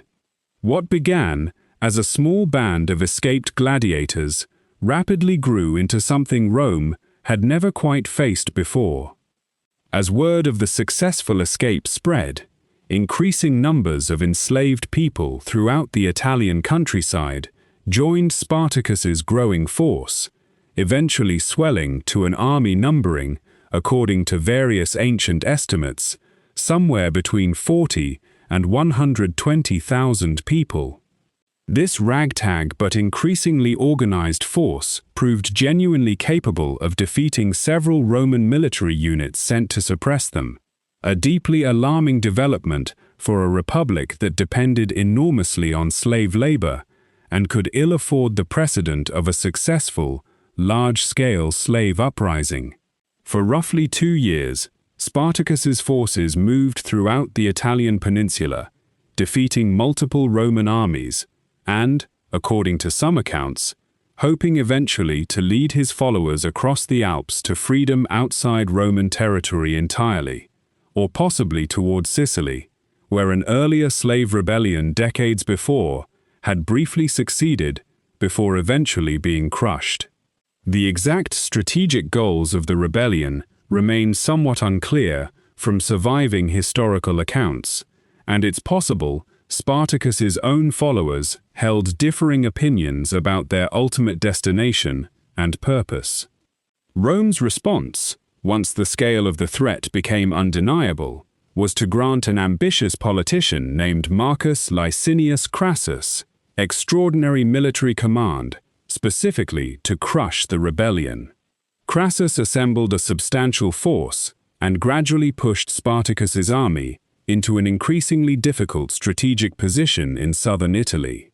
The final, decisive battle came in 71 BC, when Crassus's disciplined Roman legions decisively defeated Spartacus's forces, with Spartacus himself reportedly dying in the fighting, though his body was never definitively identified among the dead. The aftermath of the rebellion's defeat was brutal, even by the standards of ancient warfare. Crassus ordered approximately 6,000 surviving rebels crucified along the Appian Way, the major road leading into Rome, their bodies left displayed for months as a deliberate, horrifying warning to any enslaved person who might consider similar rebellion in the future. It remains one of the more genuinely disturbing episodes in Roman history, a stark illustration of exactly how seriously Rome regarded any threat to the institution of slavery its entire economy depended upon. There's something worth sitting with tonight in Spartacus's story, both his remarkable, nearly successful bid for freedom and the horrifying brutality of Rome's eventual response. a relatively small band of desperate, poorly armed escaped gladiators managed, for a genuine 2 years, to defeat the armies of the most powerful military force in the ancient Mediterranean world, a reminder that even history's most seemingly unshakable systems of power sometimes reveal, under the right pressure, genuine and unexpected vulnerability. Let's ease back now into shorter fragments, carrying Spartacus's fierce, hard-won defiance with us. Ancient Roman gladiator schools, called ludi, provided structured training and reasonably consistent food and medical care to their gladiators, since these fighters represented genuine financial investments, even as they remained legally enslaved and were forced to fight, often to the death, for public entertainment. The Appian Way, along which Spartacus's surviving followers were crucified, was one of ancient Rome's earliest and most important major roads, originally constructed in 312 BC and eventually stretching over 350 miles, connecting Rome to southern Italy. Ancient Roman slave rebellions occurred more than once throughout Roman history, and 2 earlier, large-scale slave uprisings in Sicily during the 2nd century BC, though ultimately also crushed, demonstrated a recurring pattern of resistance against the institution well before Spartacus's own famous rebellion. The historical Spartacus has become a genuinely enduring symbol of resistance against oppression, inspiring numerous later works of literature, art, and film, and his name continues to be invoked today in various movements associated with resistance against injustice and inequality. Ancient Roman military command structures occasionally granted extraordinary, temporary powers to individual generals during genuine crises, a practice that, while militarily useful, also carried real risk of concentrating dangerous levels of personal political power, a tension that would eventually contribute to the Republic's gradual transition toward imperial rule. Let's keep drifting a while longer through this vast, patient story of ancient Rome. Ancient Roman trade networks extended remarkably far beyond the empire's formal borders, with Roman goods, including glassware and coins, discovered as far away as India and even parts of China, evidence of extensive long-distance commercial relationships along trade routes like the Silk Road. The Roman province system allowed the empire to govern an enormous, culturally diverse territory through a combination of direct Roman administration and considerable local autonomy, with conquered regions often permitted to maintain their own customs, languages, and even local governance structures, provided they paid taxes and remained politically loyal to Rome. Ancient Roman agriculture relied heavily on the labor of enslaved workers on large estates called latifundia, particularly in Italy and North Africa, a system that gradually displaced many smaller independent Roman farmers, contributing to significant social and economic tensions within the Republic. The Roman province of Egypt served as one of the empire's most crucial sources of grain, and its agricultural productivity was considered so vital to feeding the city of Rome itself that the province was placed under the emperor's direct personal control rather than typical senatorial governance. Ancient Roman merchants and traders formed guild-like associations called collegia, which provided mutual support, organized religious observances, and occasionally functioned as genuine political interest groups advocating for their particular trade or profession's interests. The Roman monetary system relied on a standardized coinage that facilitated trade across the empire's vast territory, though the value and precious metal content of Roman coins fluctuated considerably over time, particularly during periods of economic and political instability. Ancient Roman shipping and maritime trade depended heavily on favorable seasonal wind patterns, and sea travel was generally considered too dangerous during winter months, leading to a predictable seasonal rhythm in Mediterranean commerce throughout much of Roman history. The Roman province of Gaul, encompassing much of modern France, was conquered by Julius Caesar during a lengthy military campaign in the 1st century BC, a conquest Caesar himself famously documented in his own written account, Commentarii de Bello Gallico. Ancient Roman taxation systems varied considerably across different provinces and time periods, and tax collection was often contracted out to private individuals called publicani, a system that, while administratively convenient for Rome, frequently led to genuine exploitation and resentment among provincial populations. The Roman province of Judea proved to be one of the empire's more persistently difficult territories to govern, with religious and cultural tensions eventually erupting into several major, bloody revolts against Roman rule during the 1st and 2nd centuries AD. Ancient Roman infrastructure investment in newly conquered provinces often served dual purposes, providing genuine practical benefits like improved transportation and water supply, while simultaneously reinforcing Roman authority and facilitating more efficient military and administrative control. The Roman practice of establishing veteran colonies, settlements specifically populated by retired legionary soldiers, served to reward long military service while also helping to Romanize and stabilize newly conquered or strategically important territories throughout the empire. Ancient Roman glass-making technology advanced considerably during the imperial period, and the development of glass-blowing techniques made glass vessels dramatically more affordable and widely available than the more labor-intensive glass production methods used in earlier centuries. The Roman province of Hispania, covering the Iberian Peninsula, proved to be one of the empire's most valuable territories, providing substantial mineral wealth, particularly silver and gold, extracted through extensive Roman mining operations that employed genuinely sophisticated engineering techniques. Ancient Roman military veterans who survived their full term of service and received land grants in newly conquered provinces played a significant role in spreading Roman culture, language, and customs throughout the empire's furthest territories. Let's pause for one more longer story tonight, this one about how Rome itself was eventually, slowly rediscovered. For much of the medieval period following Rome's political collapse in the West, the city that had once commanded an empire spanning 3 continents fell into genuine, dramatic decline. Its population, which may have exceeded 1 million residents at the empire's height, dwindled to a small fraction of that number.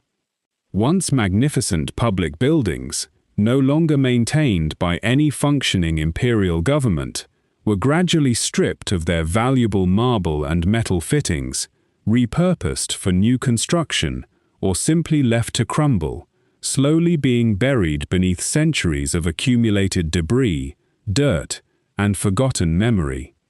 By the time of the Renaissance, beginning roughly in the 14th century, a renewed cultural fascination with the classical world began drawing scholars, artists, and architects back toward Rome's scattered, half-buried ruins. Figures like the architect Filippo Brunelleschi reportedly traveled to Rome specifically to study its ancient buildings firsthand, carefully measuring surviving structures like the Pantheon in an effort to understand and eventually recreate the engineering principles that had allowed ancient Roman builders to construct such enormous, enduring domes and monuments. This renewed interest gradually evolved from artistic and architectural inspiration into something closer to genuine archaeological investigation. Wealthy patrons and increasingly organized excavation efforts began systematically uncovering buried Roman structures throughout the 16th, 17th, and 18th centuries, gradually revealing forums, baths, and temples that had lain hidden beneath the modern city for well over 1,000 years. Many of these early excavations, it's worth noting honestly, were driven as much by a desire to recover valuable ancient artwork and sculpture for private collections, as by any genuinely systematic scholarly curiosity, and considerable damage was likely done to archaeological context that modern researchers would consider absolutely invaluable. The 18th century brought increasingly organized, scholarly approaches to studying ancient Rome, coinciding closely with the rediscovery and excavation of Pompeii and Herculaneum that we discussed earlier. Discoveries that captured genuine widespread public fascination across Europe and helped establish archaeology as a more rigorous, systematic academic discipline rather than simply a pursuit of wealthy collectors and treasure hunters. Excavation and study of ancient Rome has continued, remarkably, right up through the present day, and significant discoveries still occur regularly, buried beneath the modern city's streets, subway construction projects, and building foundations.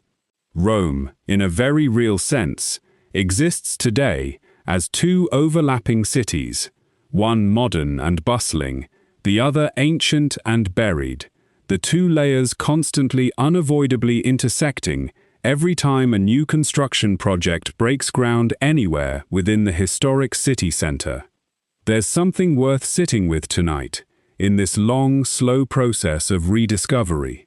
An empire that once felt permanent and unshakable fell into genuine, centuries-long obscurity, buried beneath dirt and forgotten memory, only to be patiently, gradually uncovered again by generations of scholars, architects, and archaeologists who recognized, even amid genuine ruin and decay, something in those buried stones still worth carefully, respectfully bringing back into the light.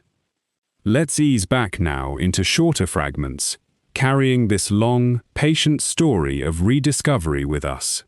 Ancient Roman ruins scattered throughout modern Rome are protected under strict Italian preservation laws, meaning any new construction project within the historic city center must undergo careful archaeological survey before work can proceed, occasionally leading to significant delays when unexpected discoveries emerge. The construction of Rome's modern subway system has been notably slowed by the near-constant discovery of significant archaeological remains beneath the city, requiring careful excavation and documentation before tunneling work can safely continue. Ancient Roman artifacts recovered during early Renaissance-era excavations were often sold to wealthy private collectors across Europe, meaning many significant Roman antiquities remain scattered today across museums and private collections far from their original ancient context. The systematic study of Roman ruins significantly influenced Renaissance and later neoclassical architecture throughout Europe and eventually the Americas, with numerous government buildings and public monuments deliberately echoing ancient Roman architectural styles and proportions. Ancient Roman inscriptions, when carefully studied and compiled, have allowed modern historians to reconstruct detailed information about Roman administrative structures, military units, and even the names of thousands of ordinary Roman citizens who left no other historical trace behind. Let's continue drifting a while longer through this vast, patient story of ancient Rome. Ancient Roman religious policy was generally quite tolerant of local and provincial religious practices, provided conquered populations also acknowledged Roman state religion and, eventually, the divine status of the emperor, a flexible approach that generally minimized religious conflict throughout most of the empire's diverse territories. Christianity's early relationship with Roman authority proved considerably more difficult than Rome's relationship with most other provincial religions, largely because Christians refused to participate in required rituals honoring the emperor's divine status, a refusal Roman officials often interpreted as genuine political disloyalty rather than simple religious conviction. Ancient Roman persecution of Christians occurred sporadically rather than continuously throughout the empire's history, often triggered by specific local incidents, economic anxieties, or individual emperors' particular policies, rather than representing a single, sustained, empire-wide campaign of religious suppression. The Apostle Paul, whose missionary journeys and letters significantly shaped early Christian theology, held Roman citizenship, a status that afforded him certain legal protections, including the right to formally appeal his case directly to the emperor, which historical tradition holds he ultimately did. Ancient Roman catacombs, extensive underground burial networks, originally used by various religious communities, including early Christians, offered these communities a discreet, controlled space for burial, and, contrary to popular legend, likely served more as burial sites than as secret hiding places during periods of active persecution. The Emperor Diocletian's persecution of Christians in the early 4th century AD represented one of the most severe and systematic anti-Christian campaigns in Roman history, ironically occurring just a few years before Constantine's own conversion would fundamentally transform Christianity's status throughout the empire entirely. Ancient Roman religious practice included numerous mystery religions, spiritual traditions offering initiates secret rituals and teachings not shared with the general public, including the widely popular cult of Mithras, particularly favored among Roman soldiers throughout the empire's furthest frontier provinces. The gradual Christianization of the Roman Empire, following Constantine's conversion, eventually led to the systematic closure of traditional pagan temples and the suppression of previously mainstream Roman religious practices, a genuinely significant cultural transformation completed within just a few generations. Ancient Roman religious festivals, numbering dozens throughout the calendar year, provided regular occasions for public celebration, ritual observance, and communal gathering, shaping the rhythm of Roman civic and social life in ways considerably more pervasive than most modern secular calendars. The Roman Emperor Julian, who briefly ruled in the mid-4th century AD, attempted to reverse the empire's Christianization and restore traditional Roman religious practice, an effort that ultimately failed and earned him the enduring, somewhat unfair historical nickname Julian the Apostate. Ancient Roman temples were architecturally distinct from later Christian churches, typically designed with the understanding that religious ritual and sacrifice occurred primarily outside the temple structure itself, with the building's interior reserved mainly for housing the deity's sacred statue. The spread of Christianity throughout the Roman Empire was significantly aided, somewhat ironically, by the very infrastructure Rome had built for entirely different purposes, with well-maintained roads and relatively safe, unified trade routes allowing early Christian missionaries to travel and spread their message with remarkable efficiency.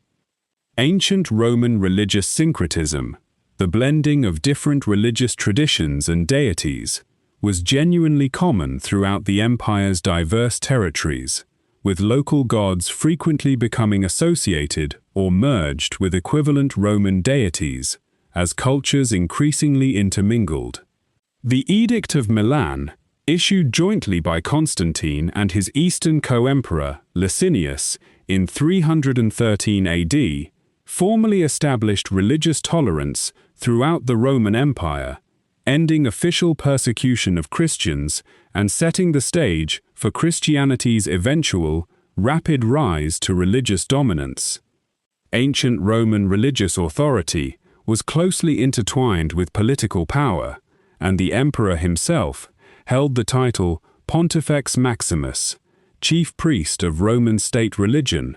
a title later adopted, notably, by the Catholic Church's own papal office following Rome's eventual Christianization. Let's pause for another longer story tonight, this one about a defeat so severe it permanently reshaped an empire's ambitions. In September of the year 9 AD,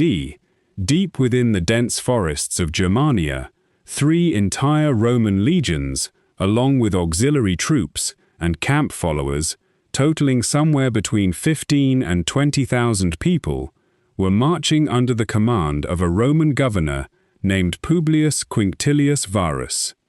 Varus had been assured by a trusted Germanic ally, a man named Arminius, that a minor local uprising required his attention, and Arminius had offered to guide the Roman column through unfamiliar territory toward the supposed trouble. It was, in reality, an elaborate and devastating trap. Arminius, despite his apparent loyalty, had actually been raised partly as a hostage in Rome, receiving Roman citizenship and military training, knowledge he now turned decisively against his former captors. As Varus's long, strung-out column moved through the narrow, forested terrain near what's now called the Teutoburg Forest, Arminius's own Germanic warriors, having secretly assembled a substantial coalition force from multiple tribes, launched a devastating, coordinated ambush. The battle, if it can even be called a single battle, rather than a prolonged, brutal running slaughter, stretched across several days as the Roman column struggled to maintain formation in terrain that offered their attackers every possible advantage: narrow forest paths, driving rain, and thick vegetation that neutralized the disciplined open-field tactics Roman legions typically relied upon so effectively. By the time the fighting finally ended, all 3 legions had been effectively annihilated. Varus himself, recognizing the battle was lost, took his own life rather than face capture. The scale of the disaster sent genuine shockwaves through Rome itself. According to the Roman historian Suetonius, the Emperor Augustus, upon receiving news of the catastrophe, was so devastated that he reportedly wandered his palace for months afterward, occasionally striking his head against a door and crying out, "Quintilius Varus, give me back my legions." Rome never again attempted to fully conquer and incorporate the territory east of the Rhine River into the empire, and the battle is widely regarded by historians as marking the practical limit of Roman territorial expansion into Germanic lands. Archaeological confirmation of the battle's actual location remained genuinely elusive for nearly 2,000 years, with historians debating various possible sites based on ancient written accounts alone.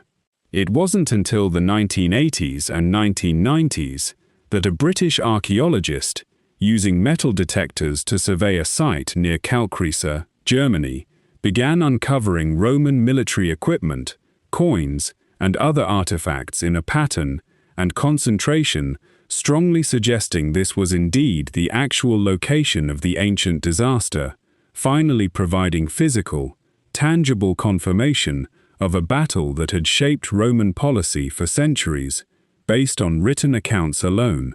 There's something worth sitting with tonight in this catastrophic defeat. An empire that had grown accustomed to nearly uninterrupted military success suddenly discovered, in a single devastating week, the genuine limits of its own expansion, a boundary drawn not through careful strategic calculation, but through the sheer, brutal consequence of one betrayed alliance in a dark, unfamiliar forest. Let's ease back now into shorter fragments, carrying the weight of that ancient forest disaster with us. Ancient Roman legions destroyed in catastrophic defeats, including the 3 lost at Teutoburg Forest, had their legion numbers permanently retired afterward, never reassigned to any future unit, a formal, lasting acknowledgement of the disaster's genuine severity. The Roman general Germanicus later led punitive campaigns back into Germanic territory specifically to recover the lost legionary eagles, sacred symbols representing each legion's honor, successfully retrieving 2 of the 3, while the third was recovered decades later during a separate campaign. Ancient Roman military strategy, following the Teutoburg disaster, shifted decisively toward consolidating and defending existing borders, particularly along the Rhine and Danube rivers, rather than pursuing further ambitious territorial expansion into unfamiliar, difficult terrain. Arminius, the architect of Rome's devastating defeat, was eventually killed by rival Germanic tribal leaders roughly 12 years after his famous victory, his own political position among various Germanic factions ultimately proving less stable than his brilliant military tactics against Rome. Ancient Roman battlefield archaeology at Calcresa has recovered thousands of individual artifacts, including coins, weapons fragments, and personal items, allowing modern researchers to reconstruct remarkably detailed insight into exactly how the ancient battle likely unfolded across the difficult forested terrain. Let's pause for another longer story tonight, returning once more to Vesuvius, this time through the eyes of someone who actually witnessed it happen. We spoke earlier about the destruction of Pompeii, but we haven't yet spoken about the remarkable, deeply personal written account that survived that catastrophic eruption. A genuinely rare, first-hand testimony from someone who watched the disaster unfold from a safe enough distance to write about it afterward. A young man named Pliny the Younger, 17 years old at the time, was staying with his uncle, Pliny the Elder, across the Bay of Naples when Vesuvius erupted, and decades later, at the request of the historian Tacitus, he wrote 2 detailed letters describing exactly what he had witnessed. Pliny the Elder, a naval commander and noted scholar with a genuinely insatiable scientific curiosity, decided to sail closer to the eruption, initially intending simply to observe the remarkable phenomenon more closely, before the mission shifted toward attempting a rescue of friends trapped near the mountain's base. Pliny the Younger, choosing to remain behind and continue his studies rather than accompany his uncle, would never see him alive again. The younger Pliny's letters describe the eruption's terrifying progression in genuinely vivid, immediate detail. He describes the initial ash cloud rising in a shape he memorably compared to a Mediterranean pine tree, spreading out at its top after climbing on a long, trunk-like column. He describes the ground shaking with increasing violence, tremors severe enough that people struggled to keep their footing even while standing still. He describes a darkness so complete and sudden that it felt, in his own words, not like a moonless night, indoors with the lamps put out, but like being trapped in a sealed, lightless room. He describes people around him crying out in fear, some believing the world itself was ending, others simply calling out the names of family members lost in the chaos and confusion. His uncle, meanwhile, had reached the coast near Pompeii, but deteriorating conditions and adverse winds prevented his ships from either landing safely or retreating back to open water. He and his companions eventually sheltered ashore, and according to Pliny the Younger's account, based on what witnesses later reported to him, his uncle remained remarkably composed throughout the ordeal, even resting and reportedly falling asleep at one point, before ultimately succumbing, likely due to the toxic volcanic fumes and ash, or possibly a pre-existing heart condition aggravated by the physical strain of the crisis. His body was found the following day, reportedly appearing, according to those who found him, more like someone resting than someone who had died in the middle of genuine catastrophe. These 2 letters remain, to this day, one of history's earliest and most detailed first-hand eyewitness accounts of a volcanic eruption, valuable enough to modern volcanology that the specific type of explosive eruption Vesuvius produced, characterized by that towering, pine-like ash column, is now formally called a Plinian eruption in scientific literature, named directly in honor of the young man who first described it so carefully, so many centuries ago. There's something worth sitting with tonight in Pliny the Younger's remarkable letters. A 17-year-old, watching the sky itself seemingly collapse into darkness, still found the presence of mind to observe, to remember, and eventually, years later, to carefully write it all down, ensuring that one of history's greatest natural disasters would be remembered not simply through the silent, buried ruins it left behind, but through the genuine, trembling voice of someone who had actually lived through it. Let's ease back now into shorter fragments, carrying Pliny's steady, careful voice with us. Pliny the Elder's other major surviving work, Naturalis Historia, represents one of the most comprehensive encyclopedic texts to survive from the ancient world, attempting to catalogue and explain nearly the entire scope of natural knowledge known to Romans at the time. Ancient Roman naval vessels stationed at Misenum, where Pliny the Elder commanded the fleet, served primarily to combat piracy and protect vital grain shipments supplying Rome, rather than functioning as a purely offensive military force. The precise chronology of the Vesuvius eruption described in Pliny's letters has allowed modern volcanologists to reconstruct a remarkably detailed timeline of the disaster's progression, cross-referenced against physical evidence still found within the layered volcanic deposits themselves. Ancient Roman letter-writing conventions typically included careful attention to literary style, even in ostensibly personal correspondence, and Pliny's letters describing the eruption were clearly composed with genuine literary craftsmanship in addition to their historical value as eyewitness testimony. Pliny the Younger went on to have a notable political and legal career in his own right, eventually serving as a Roman provincial governor and maintaining an extensive correspondence with the Emperor Trajan, portions of which also survive today as valuable historical sources. Let's pause for one more longer story tonight, this time about a rivalry that occasionally proved even more dangerous than actual warfare. Ancient Roman chariot racing, centered at the enormous Circus Maximus, wasn't simply a sport in the way modern audiences typically understand athletic competition. It was organized around a small number of professional racing teams, called factions, each identified by a distinct color, traditionally the reds, whites, blues, and greens. These factions maintained their own stables, trained their own charioteers and horses, and commanded genuinely fierce, sometimes frighteningly intense loyalty from Roman spectators, loyalty that frequently crossed normal social boundaries, with senators and slaves alike passionately supporting the same favored team.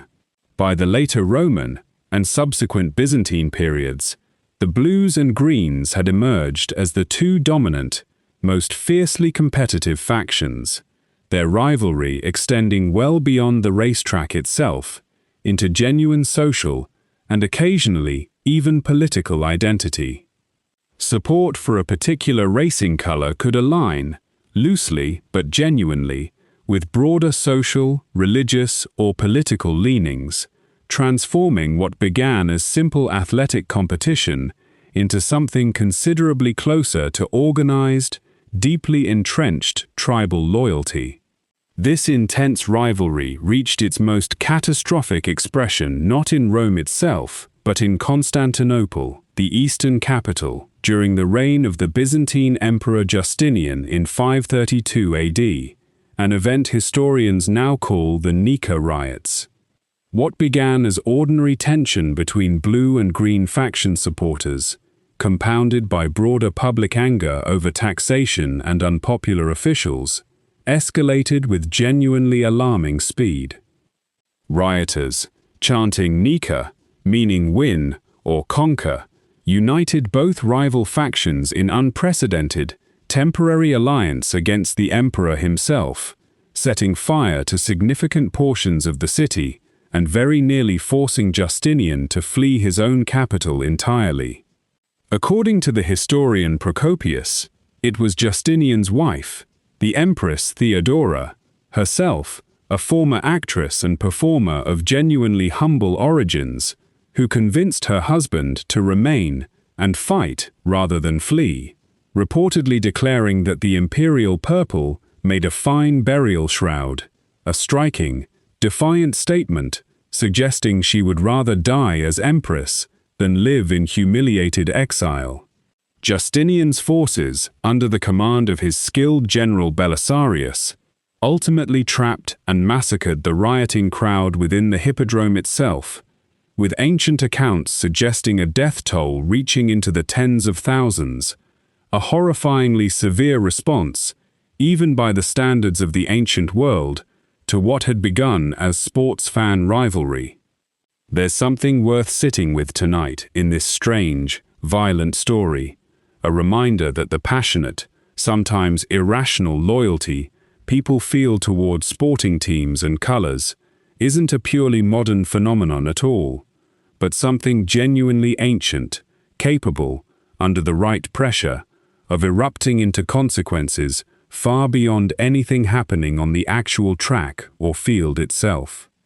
Let's ease back now into shorter fragments, carrying that fierce, ancient rivalry with us. Ancient Roman charioteers, who achieved genuine success, could become extraordinarily wealthy celebrities, and one famous charioteer, named Gaius Appuleius Diocles, reportedly earned winnings across his career equivalent to a truly staggering fortune by any historical measure. The Circus Maximus itself could reportedly accommodate audiences far exceeding even the Colosseum's considerable capacity, with some ancient estimates suggesting the venue could hold well over 150,000 spectators during major racing events. Ancient Roman chariot races typically involved teams of 4 horses pulling a lightweight, 2-wheeled chariot around a long oval track, with races generally consisting of 7 laps, a format demanding both raw speed and genuinely skilled, precise handling around the track's tight turns. Chariot racing accidents were common and often fatal, and successful charioteers accepted genuinely significant personal risk in pursuit of the fame and financial reward the sport offered, a danger that arguably rivaled or even exceeded that faced by gladiators in the arena. Ancient Roman racing factions maintained their own dedicated stables, veterinarians, and training staff, representing a genuinely sophisticated organizational structure not unlike modern professional sports franchises, complete with passionate fan bases and considerable ongoing operational investment. Let's pause for another longer story tonight, this one about water and the remarkable lengths Rome went to secure it. Ancient Rome's relationship with fresh water represents one of the empire's most genuinely impressive, if often underappreciated, engineering achievements. The city's earliest water supply relied on the Tiber River and local wells, sources that quickly proved insufficient for a rapidly growing population and increasingly contaminated by the very density of settlement they were meant to support. Rome's solution, developed and expanded over several centuries, was the aqueduct, a system of channels designed to transport fresh water from distant mountain springs directly into the heart of the city, using nothing but the patient, reliable force of gravity. The first major Roman aqueduct, the Aqua Appia, was completed around 312 BC, and over the following centuries, Rome would eventually construct 11 major aqueducts, some stretching over 50 miles from their mountain source to the city itself. The engineering precision required was genuinely extraordinary. Roman surveyors needed to calculate an extremely gradual, consistent downward slope across the entire length of each aqueduct, steep enough to keep water flowing steadily, but gentle enough to prevent the flow from becoming so fast it would damage the channel itself, all without any modern surveying instruments, relying instead on tools like the chorobates, a long, level wooden instrument used to carefully measure gradient across considerable distances. Where the landscape required aqueducts to cross valleys, Roman engineers built the elevated stone-arched bridges most people today immediately picture when they think of Roman aqueducts. Structures like the magnificent Pont du Gard in southern France, which still stands today, nearly 2,000 years after its construction, a testament to both the durability of Roman concrete and the sheer precision of Roman engineering calculation. In reality, however, the vast majority of any given aqueduct's length actually ran underground, in covered channels protected from contamination, evaporation, and deliberate sabotage, with the dramatic above-ground arched sections representing only the portions where underground routing simply wasn't practical.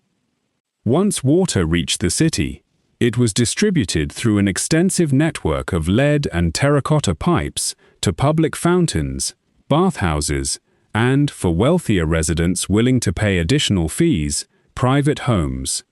Roman officials maintained careful records tracking water allocation, and unauthorized tapping into the public water supply was treated as a genuinely serious offense, reflecting just how valuable and carefully managed this resource truly was. At its peak, ancient Rome's aqueduct system may have delivered several hundred gallons of fresh water per resident each day, a genuinely remarkable figure that some historians suggest may have actually exceeded average per-person water availability in many major cities even today.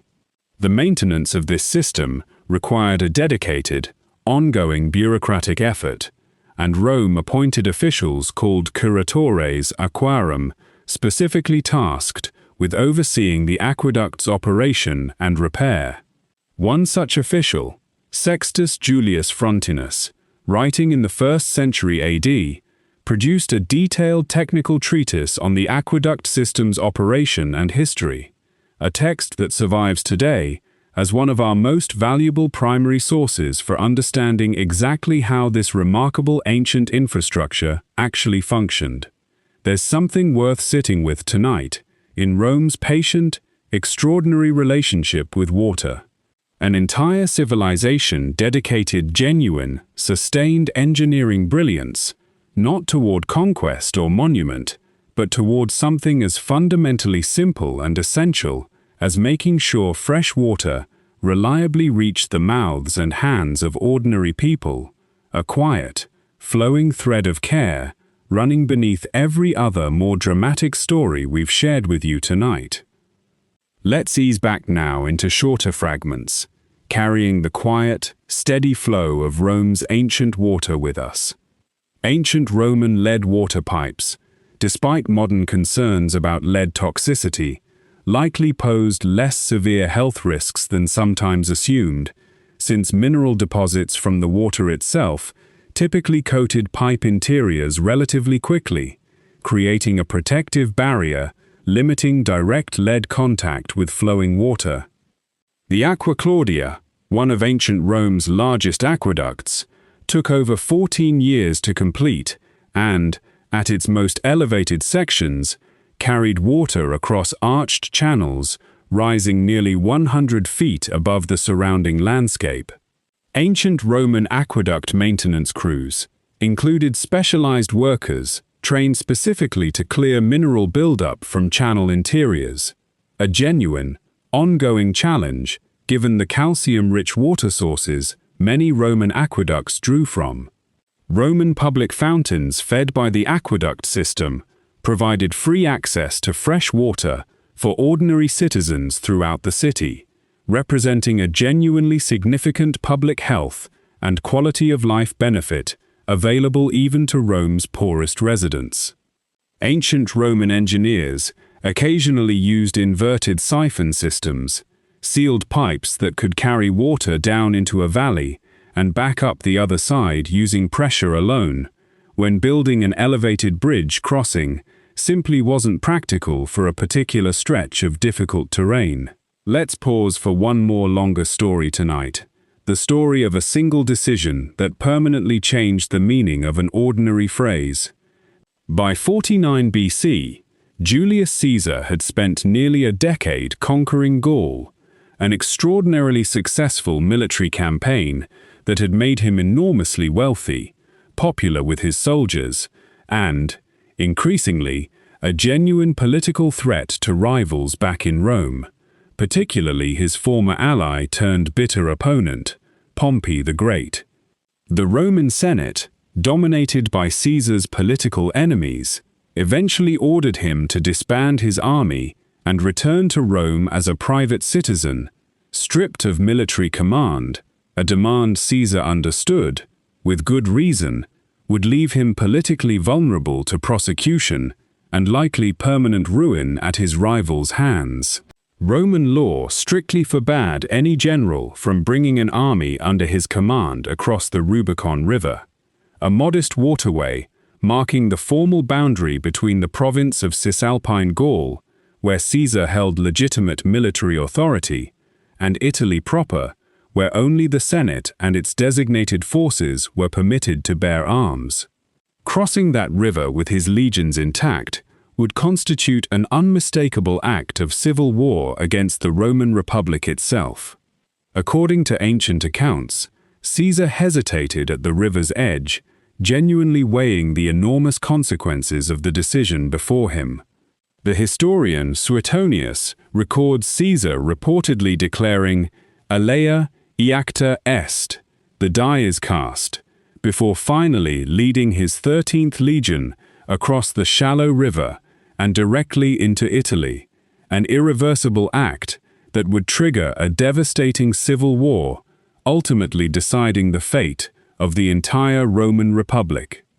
What followed was several years of brutal conflict between Caesar's forces and those loyal to Pompey and the Senate, fighting that stretched across Italy, Greece, Egypt, and North Africa before Caesar ultimately emerged victorious.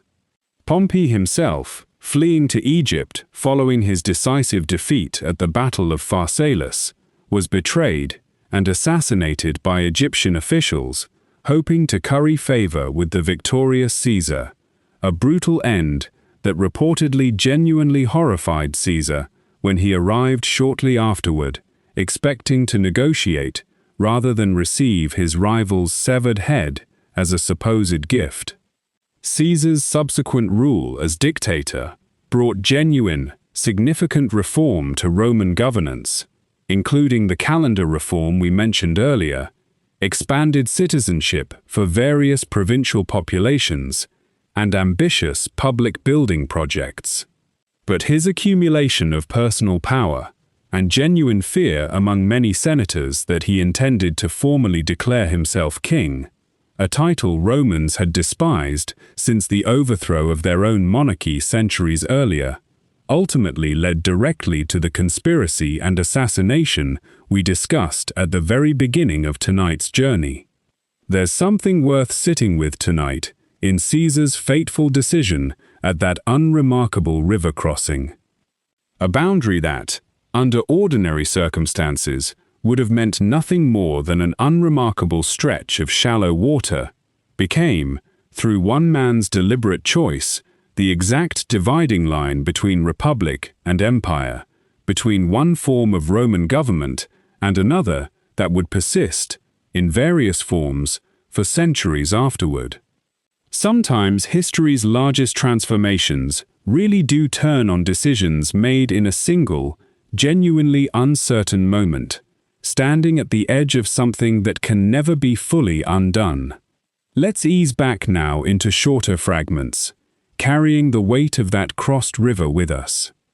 The phrase, crossing the Rubicon, remains in common use today, well over 2,000 years later, as a way of describing any decision or action that passes a genuine point of no return, a linguistic echo of Caesar's fateful choice still spoken by people who may never have studied Roman history at all.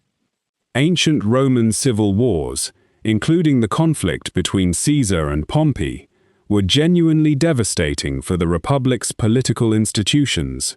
gradually eroding the traditional checks and balances that had governed Rome for centuries in favor of increasingly concentrated individual military and political power. Julius Caesar's military campaigns in Gaul, documented in his own written account, resulted in the deaths of an estimated 1 million Gallic people, according to some ancient sources, casualty figures that, whatever their precise accuracy, reflect the genuinely brutal scale of Roman conquest. Pompey the Great, Caesar's rival, had himself been one of Rome's most successful and celebrated generals earlier in his career, effectively eliminating Mediterranean piracy through a swift, decisive campaign, before his later, ultimately fatal rivalry with Caesar overshadowed these earlier considerable achievements. Ancient Roman political alliances, including the earlier informal partnership between Caesar, Pompey, and the wealthy Crassus, known as the First Triumvirate, were frequently unstable, held together more by shared temporary interest than genuine lasting loyalty, a pattern that repeated itself throughout the late Republic's increasingly turbulent final decades. Let's pause for another longer story tonight, this one about an invisible enemy considerably more devastating than any human army. Around 165 AD, Roman soldiers returning from a military campaign against the Parthian Empire in the east brought something home with them far more dangerous than any battlefield defeat,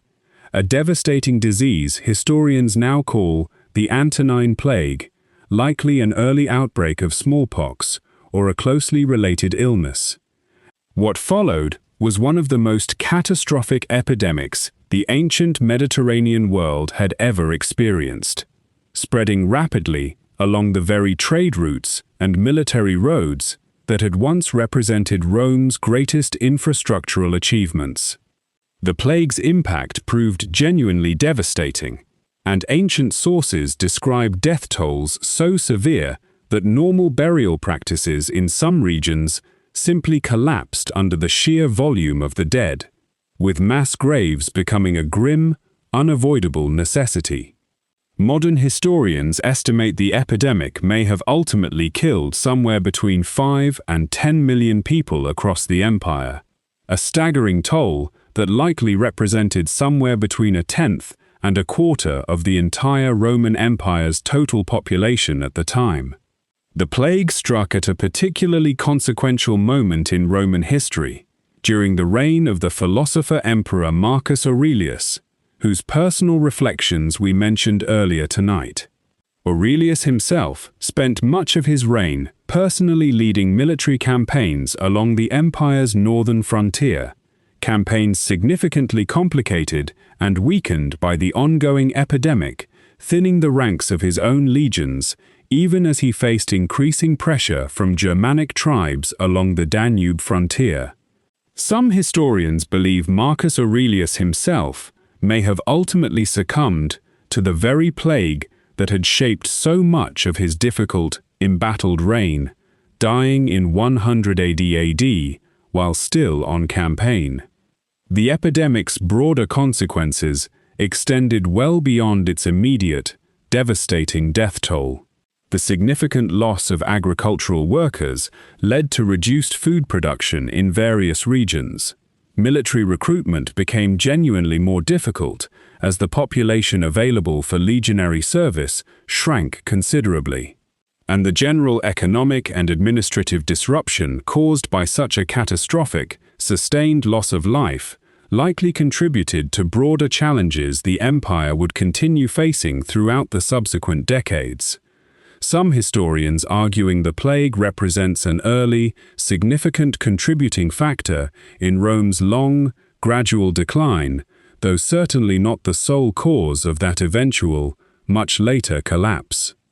There's something worth sitting with tonight in this largely forgotten ancient catastrophe. An empire capable of engineering aqueducts stretching 50 miles, of conquering territory spanning 3 continents, of building monuments still standing 2,000 years later, ultimately found itself just as vulnerable as any other ancient civilization to something far too small to see. A quiet, invisible reminder that even history's most powerful, seemingly unshakable civilizations have always remained genuinely subject to forces considerably beyond their control. Let's ease back now into shorter fragments, carrying that quiet, sobering reminder with us. Ancient Roman medical understanding of disease transmission remained genuinely limited by modern standards, and physicians of the era, including the influential Galen, who personally witnessed the Antonine Plague's effects, lacked any real concept of germ theory to explain exactly how the devastating illness actually spread. The Antonine Plague takes its name from the Antonine dynasty of emperors, including Marcus Aurelius, whose family name was applied retroactively to the epidemic by later historians studying this particularly devastating period of Roman history. Ancient Roman military campaigns, including operations along the Danube frontier during the plague years, were significantly hampered by disease-weakened troop numbers, illustrating how epidemic illness could genuinely reshape ancient military and political outcomes just as decisively as any battlefield engagement. A later, similarly devastating epidemic, the Plague of Cyprian, struck the Roman Empire again, roughly a century after the Antonine outbreak, further compounding the empire's mounting 3rd century crisis of political instability, economic hardship, and military pressure along multiple frontiers simultaneously. Ancient Roman cities, despite their genuinely impressive public health infrastructure, including aqueducts and sewage systems, remained highly vulnerable to epidemic disease due to their dense population concentrations and extensive trade and travel connections throughout the wider Mediterranean world. Let's pause for one more longer story tonight, a genuinely strange episode about the day Rome's most powerful throne was literally sold to the highest bidder. The Praetorian Guard, originally established as an elite military unit, specifically tasked with protecting the emperor's personal safety, gradually accumulated genuinely significant political influence over the centuries, positioned as they were in close, constant proximity to imperial power itself. By the year 193 AD, this influence reached a genuinely remarkable, almost absurd extreme.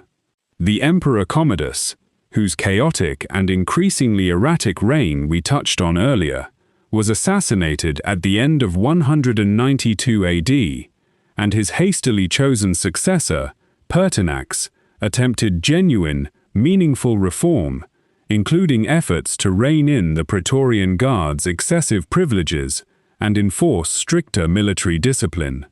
This proved to be a fatal miscalculation.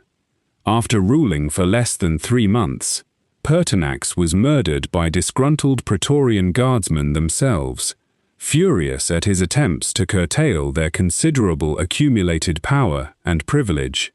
What followed next remains one of the more genuinely bizarre episodes in the entire history of Roman imperial succession. With the throne suddenly, violently vacated, and with no clear successor already in place, the Praetorian Guard made a decision that shocked and appalled much of Roman society. They announced the imperial throne itself would be sold at open auction to whichever wealthy Roman citizen offered the highest bid for their support and protection. Two genuinely wealthy senators, Titus Flavius Sulpicianus and Didius Julianus, competed directly against one another in this extraordinary bidding war, each publicly raising their offer as the guardsmen watched and calculated.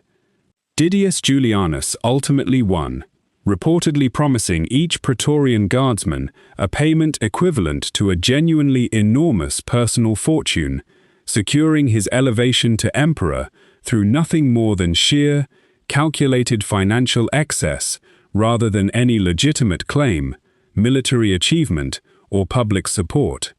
Julianus's purchased reign proved genuinely disastrous and remarkably brief. Roman citizens, disgusted by the openly transactional nature of his ascension, offered him essentially no genuine popular support. Meanwhile, several powerful regional military commanders, commanding their own substantial legions in distant provinces, immediately declared their own bids for imperial power, refusing to accept an emperor who had, in the eyes of much of the empire, simply purchased his throne outright. Septimius Severus, commander of the powerful Danube legions, marched on Rome with genuine military backing, and the Senate, recognizing which way actual power now clearly lay, quickly abandoned Julianus, sentencing him to death after a reign lasting a mere 66 days. There's something worth sitting with tonight in this genuinely strange, almost darkly comic episode. An empire that had once conquered the known Mediterranean world through generations of disciplined military achievement, found its own highest office briefly reduced to nothing more than a straightforward cash transaction, a stark, uncomfortable illustration of exactly how far Roman imperial institutions had drifted from their original republican ideals by the later, increasingly turbulent 2nd century. Let's ease back now into shorter fragments, carrying this strange, unsettling episode with us. The Praetorian Guard's practice of accepting bribes and demanding payments in exchange for supporting a particular imperial candidate occurred repeatedly throughout Roman history, not merely during the singular auction incident, reflecting an ongoing, genuinely significant vulnerability in how imperial succession actually functioned in practice. Septimius Severus, who ultimately seized power following Julianus's brief, disastrous reign, went on to found his own lasting imperial dynasty, ruling for 18 relatively stable years, and notably expanding the empire's borders in North Africa and the Middle East. Ancient Roman soldiers' loyalty was frequently secured through direct financial payment, called donativum, a practice that, while practically necessary for maintaining military support, created genuine long-term structural incentives toward exactly the kind of transactional imperial succession crisis we've just described.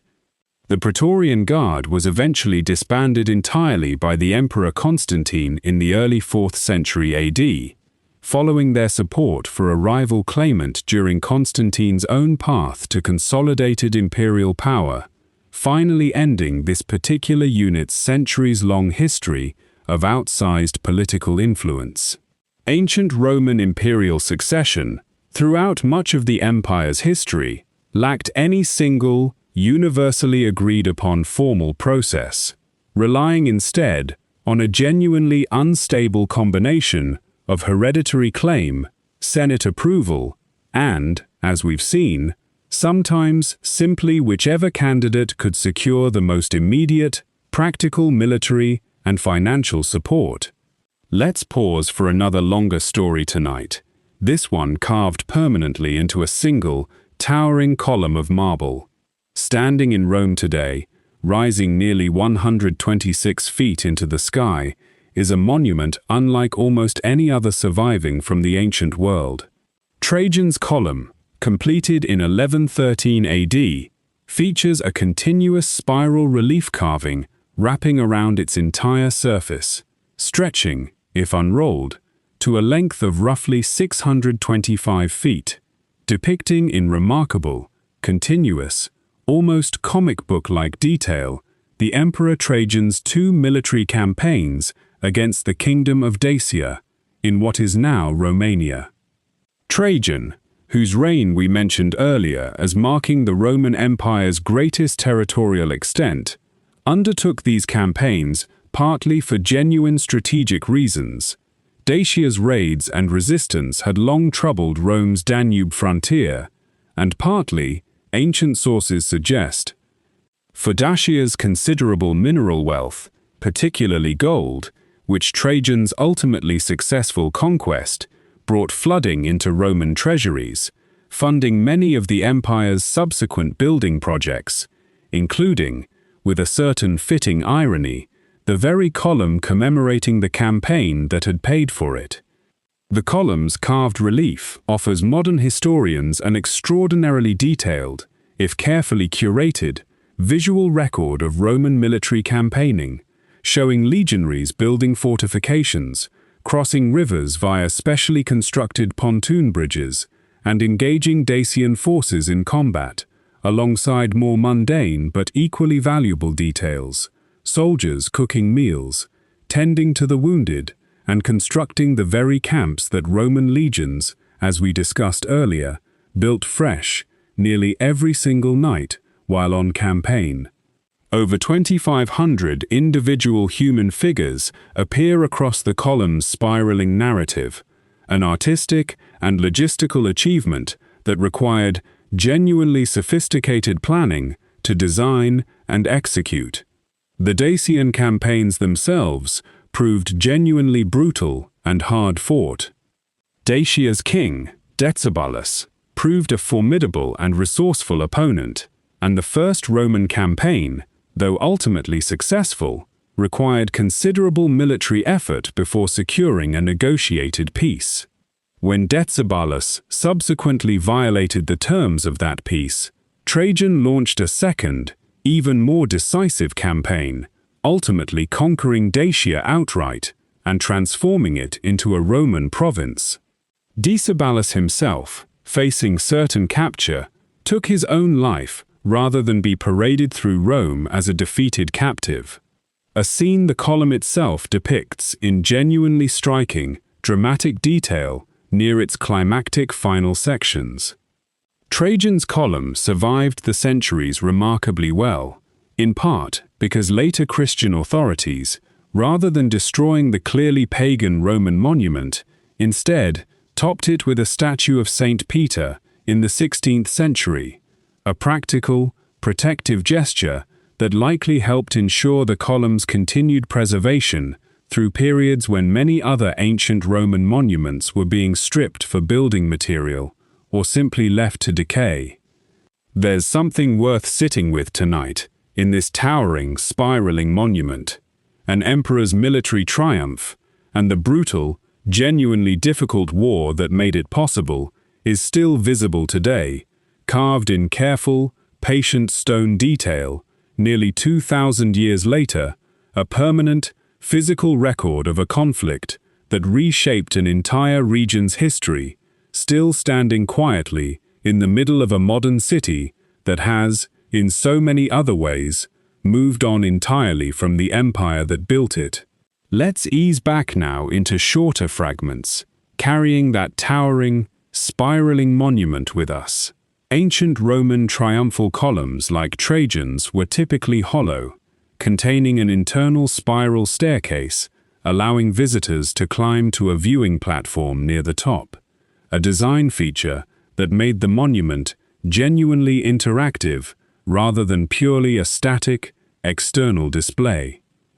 Trajan's ashes were reportedly placed in a golden urn within the column's base following his death, a genuinely unusual honor that transformed the monument from simple military commemoration into something closer to an actual imperial tomb.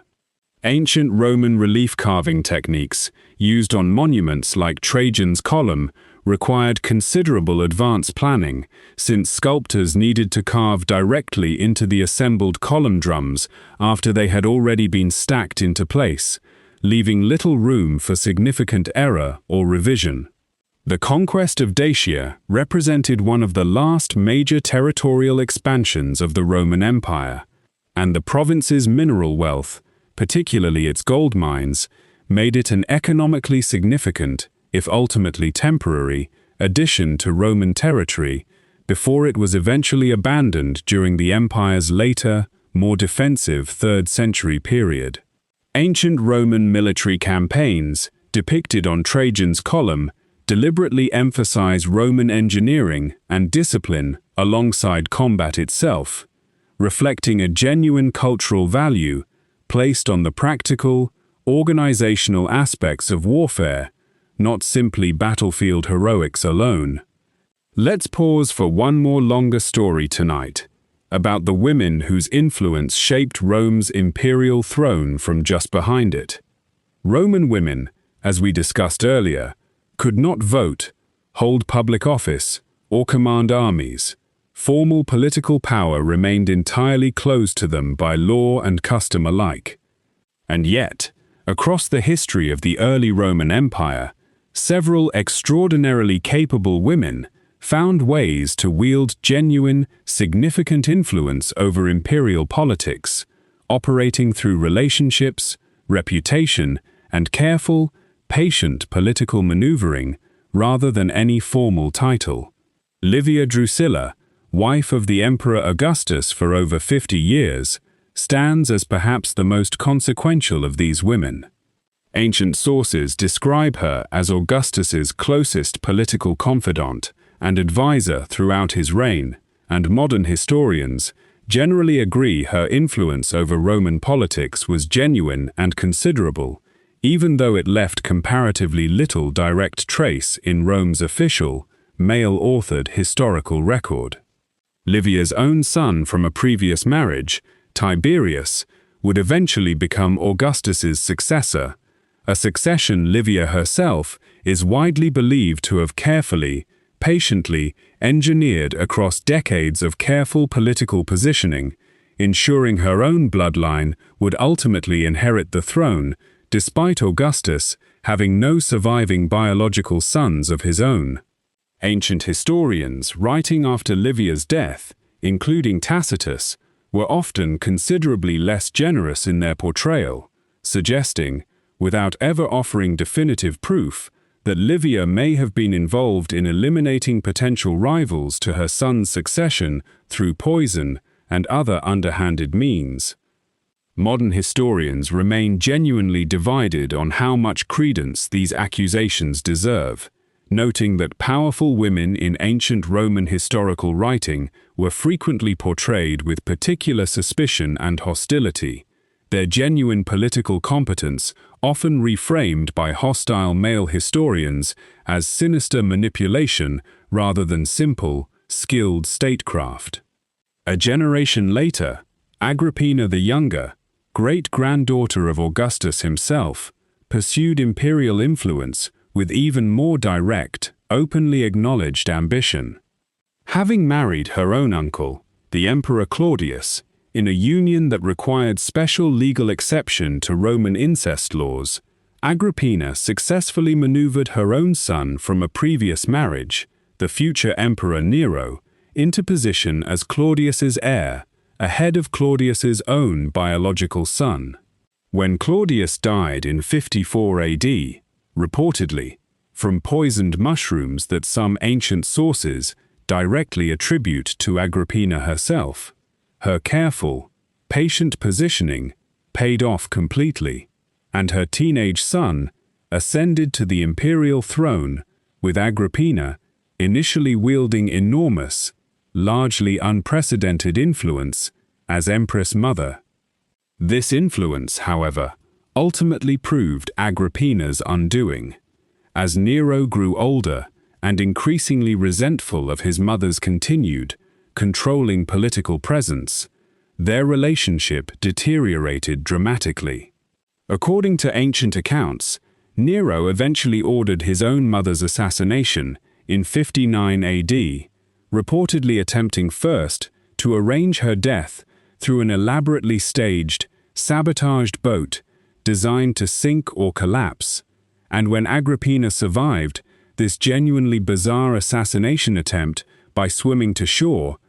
Nero simply sent soldiers to finish the task directly, a matricide that shocked and horrified much of Roman society, even by the already considerably jaded standards of first-century imperial politics. There's something worth sitting with tonight in these two remarkable, formidable women's stories.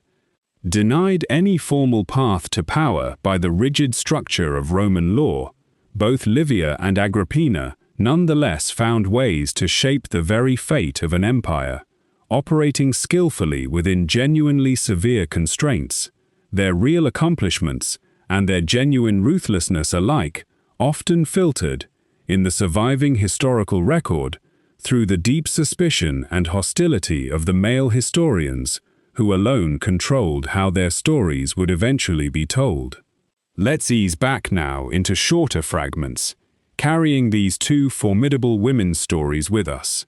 Ancient Roman empresses and imperial women, despite lacking formal political power, were frequently depicted on Roman coinage, a genuine public acknowledgement of their significance and visibility within imperial political life, even without any accompanying formal title or office. Livia was posthumously deified by her grandson, the Emperor Claudius, decades after her death, an honor that formally elevated her to the status of a goddess within Roman state religion, joining her husband Augustus in Rome's official pantheon. Ancient Roman succession crises frequently involved competing political factions within the imperial household itself, with wives, mothers, and other female relatives often serving as genuine focal points for these behind-the-scenes power struggles. Agrippina the Younger authored her own memoirs, now sadly lost to history, which the Roman historian Tacitus reportedly consulted directly while researching his own historical accounts, meaning her own voice and perspective, however indirectly, likely still shaped how her story was eventually told. Ancient Roman imperial women occasionally accompanied their husbands or sons on military campaigns, and some, including Agrippina the Elder, mother of Caligula and grandmother of Nero, gained genuine popularity and respect among Roman soldiers for their visible presence and support during difficult frontier campaigns. Let's pause for another longer story tonight, this one about a second, even more thorough sacking of Rome, decades after the one we discussed earlier. We spoke earlier about the Visigothic sack of Rome in 410 AD, a genuinely shocking event for a city that hadn't fallen to a foreign enemy in roughly 800 years. Just 45 years later, in June of 455 AD, Rome suffered an even more thorough plundering, this time at the hands of the Vandals, a Germanic people who had, by this point, established their own kingdom in North Africa, the very territory that had once served as Rome's crucial grain-supplying breadbasket. The Vandal king, Genseric, arrived at Rome's gates following a genuinely tangled chain of political intrigue and betrayal within the increasingly unstable Western Roman imperial court. The reigning emperor, Petronius Maximus, had seized power through his own involvement in the assassination of his predecessor, and had reportedly forced the previous emperor's widow into an unwanted marriage, a widow who, according to several ancient accounts, may have then secretly appealed to Genseric for help, whether from genuine desperation or calculated political maneuvering, remains genuinely unclear from the surviving, often contradictory historical sources. Whatever the precise chain of events, Genseric's Vandal forces arrived at Rome's gates with the city's own defenses in genuine disarray. Petronius Maximus, attempting to flee the city as the Vandals approached, was reportedly killed by an angry Roman mob before Genseric's forces had even fully entered the city, leaving Rome effectively leaderless as the Vandal army arrived. Pope Leo I, The same Christian bishop who had reportedly negotiated with Attila the Hun to spare Rome just a few years earlier, once again attempted direct negotiation, and while he apparently succeeded in convincing Genseric to spare the city from being burned and its population from wholesale massacre, he could not prevent a genuinely thorough, methodical looting that would stretch on for a full 2 weeks. The Vandals' plunder of Rome proved so comprehensive and so thorough that their very name, centuries later, would give English and several other European languages the word vandalism, referring to any senseless, destructive plundering or damage. Ancient accounts describe the Vandals systematically stripping the city of centuries of accumulated wealth, including gilded bronze roof tiles from the Temple of Jupiter, and reportedly, the sacred temple treasures that Roman forces had themselves originally looted from Jerusalem's temple centuries earlier, following the suppression of the Jewish revolt we mentioned in passing tonight. Treasures that had traveled, through successive conquest and plunder, an almost dizzying circuit across the ancient Mediterranean world. Rome, following this second devastating sack within less than half a century, never fully recovered its former grandeur, and the Western Roman Empire itself, as we discussed earlier, would formally cease to exist just 21 years later, in 476 AD. The city that had once commanded the resources of 3 continents found itself, by the century's end, reduced to a genuinely diminished shadow of its former imperial self, its population dramatically shrunken, its once magnificent public buildings increasingly abandoned to slow decay. There's something worth sitting with tonight in this second, even more thorough sacking. An empire's decline, as we discussed earlier tonight, rarely arrives as a single, clean, dramatic ending.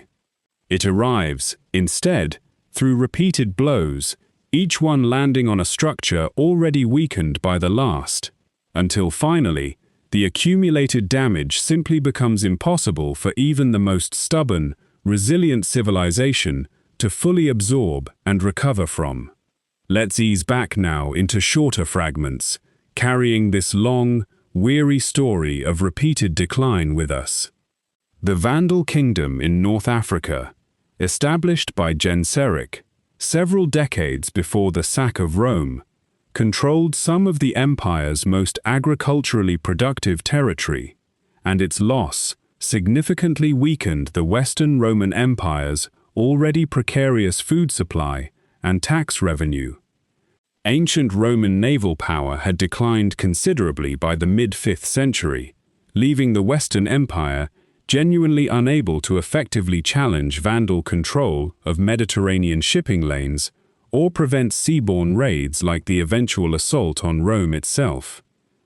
Pope Leo I's successful negotiations with both Attila the Hun and later Genseric represent an early, significant example of the Christian Church's papacy, assuming genuine practical political and diplomatic authority, filling a leadership vacuum increasingly left by weakening secular Roman imperial power. The word vandalism, derived directly from the Vandals' historical reputation, represents a genuinely striking example of how a single, specific historical event can permanently reshape everyday language centuries after the actual people and events involved have been largely forgotten by most ordinary speakers. Ancient Roman treasures looted during the sack of Rome, including items with a documented, complicated history stretching back to the earlier Roman destruction of Jerusalem's temple, were themselves eventually recaptured decades later when the Byzantine general Belisarius conquered the Vandal kingdom, beginning yet another chapter in their long, complicated journey across the ancient world. Let's pause for one more longer story tonight, this one about the enormous public bathing complexes that once anchored ordinary Roman daily life. Among the largest and most impressive of ancient Rome's public bathhouses were the baths of Caracalla, completed around 216 AD under the emperor whose name they still carry today, the same Caracalla who, as we mentioned earlier, granted citizenship to nearly all free residents of the empire. The complex covered an area of roughly 27 acres and could reportedly accommodate over 1,600 bathers simultaneously, representing a genuinely staggering scale of public infrastructure investment, dedicated purely to leisure, hygiene, and social gathering. The bathing experience itself followed a carefully structured sequence that ordinary Romans of considerable social diversity would follow together. Bathers typically began in the palestra, an open exercise courtyard where they might wrestle, play ball games, or simply socialize before bathing. From there, the sequence moved through a series of rooms maintained at carefully different temperatures: the warm tepidarium, the genuinely hot caldarium, heated by the same hypercaust underfloor heating system we discussed earlier, and finally, the cold frigidarium, where bathers would conclude their visit with a bracing plunge intended to close the skin's pores and invigorate the body after the preceding heat. Maintaining these enormous complexes required genuinely impressive, continuous logistical effort. The baths of Caracalla alone required an estimated 10,000 cubic meters of firewood annually, simply to heat the water and air circulating through its hypercaust system, fuel that needed to be continuously transported into the city and fed into furnaces tended by dedicated slaves working in genuinely brutal, sweltering underground conditions, largely invisible to the bathers enjoying the comfortable warmth directly above them. Beyond simple bathing, these enormous complexes functioned as genuine multi-purpose social and cultural centers. The baths of Caracalla included libraries, art galleries displaying sculpture and mosaic work of genuinely impressive quality, and extensive garden spaces, transforming what began as basic hygienic infrastructure into something considerably closer to a comprehensive public leisure and cultural institution, freely accessible to Roman citizens across a remarkably wide range of social classes, from wealthy senators to ordinary laborers, all sharing, at least for a few hours, largely the same physical space and daily ritual. The baths remained in active use for roughly 3 centuries following their completion, before eventually falling into disuse following the destruction of Rome's aqueduct system during the Gothic Wars of the 6th century AD, wars fought as the Byzantine Empire attempted, ultimately with only partial and temporary success, to reconquer Italy from the various Germanic kingdoms that had established themselves there following the Western Empire's earlier collapse. Without a reliable water supply, an enormous public bathing complex simply couldn't continue functioning, and the once bustling baths gradually fell silent, their elaborate mosaics and marble facings eventually stripped away for reuse elsewhere, leaving behind the genuinely impressive brick and concrete ruins that still stand, roofless and echoing, in modern Rome today. There's something worth sitting with tonight, in these enormous, now silent ruins. A place once filled daily with the sound of splashing water, casual conversation, and ordinary Roman social life, gradually falling silent, not through any single dramatic event, but simply because the water that had once made the entire elaborate ritual possible, finally, quietly, stopped flowing. Let's ease back now into shorter fragments, carrying the echo of that ancient splashing water with us. Ancient Roman bathhouse admission fees were typically genuinely minimal, sometimes free entirely for children, reflecting a broader Roman cultural value, placing public bathing access within reach of nearly every social class, rather than reserving it purely for the wealthy. The baths of Diocletian, an even larger complex, completed roughly a century after Caracalla's baths, could reportedly accommodate over 3,000 bathers simultaneously, representing the largest such facility ever constructed in the ancient Roman world. Ancient Roman bathhouse etiquette generally discouraged excessive modesty, and communal bathing, often without significant gender or class segregation, depending on the specific establishment and time period, reflected genuinely different Roman cultural attitudes toward the body compared to many later Western societies. The ruins of the baths of Caracalla are used today as a genuinely striking venue for outdoor opera performances during Rome's summer season, meaning the ancient structure, silent for centuries, now occasionally fills once again with music and gathered crowds, echoing, however faintly, its original ancient purpose.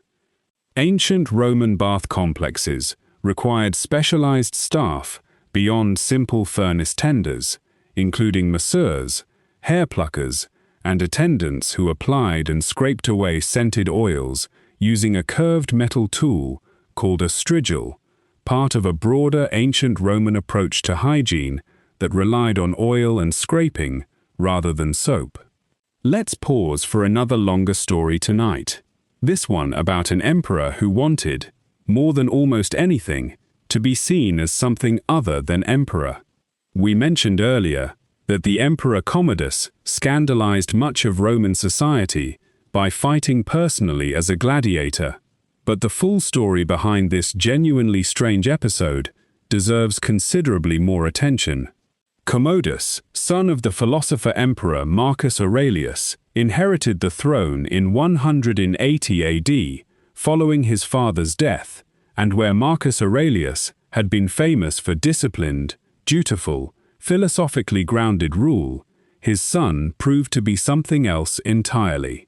Commodus developed a genuine, deeply held fascination with gladiatorial combat, and rather than simply attending and sponsoring games as previous emperors had, he began personally entering the arena as a competitor himself, an act that scandalized Roman senators and aristocrats, since gladiatorial combat was considered a profession fit for slaves and condemned criminals, genuinely beneath the dignity of the empire's highest office.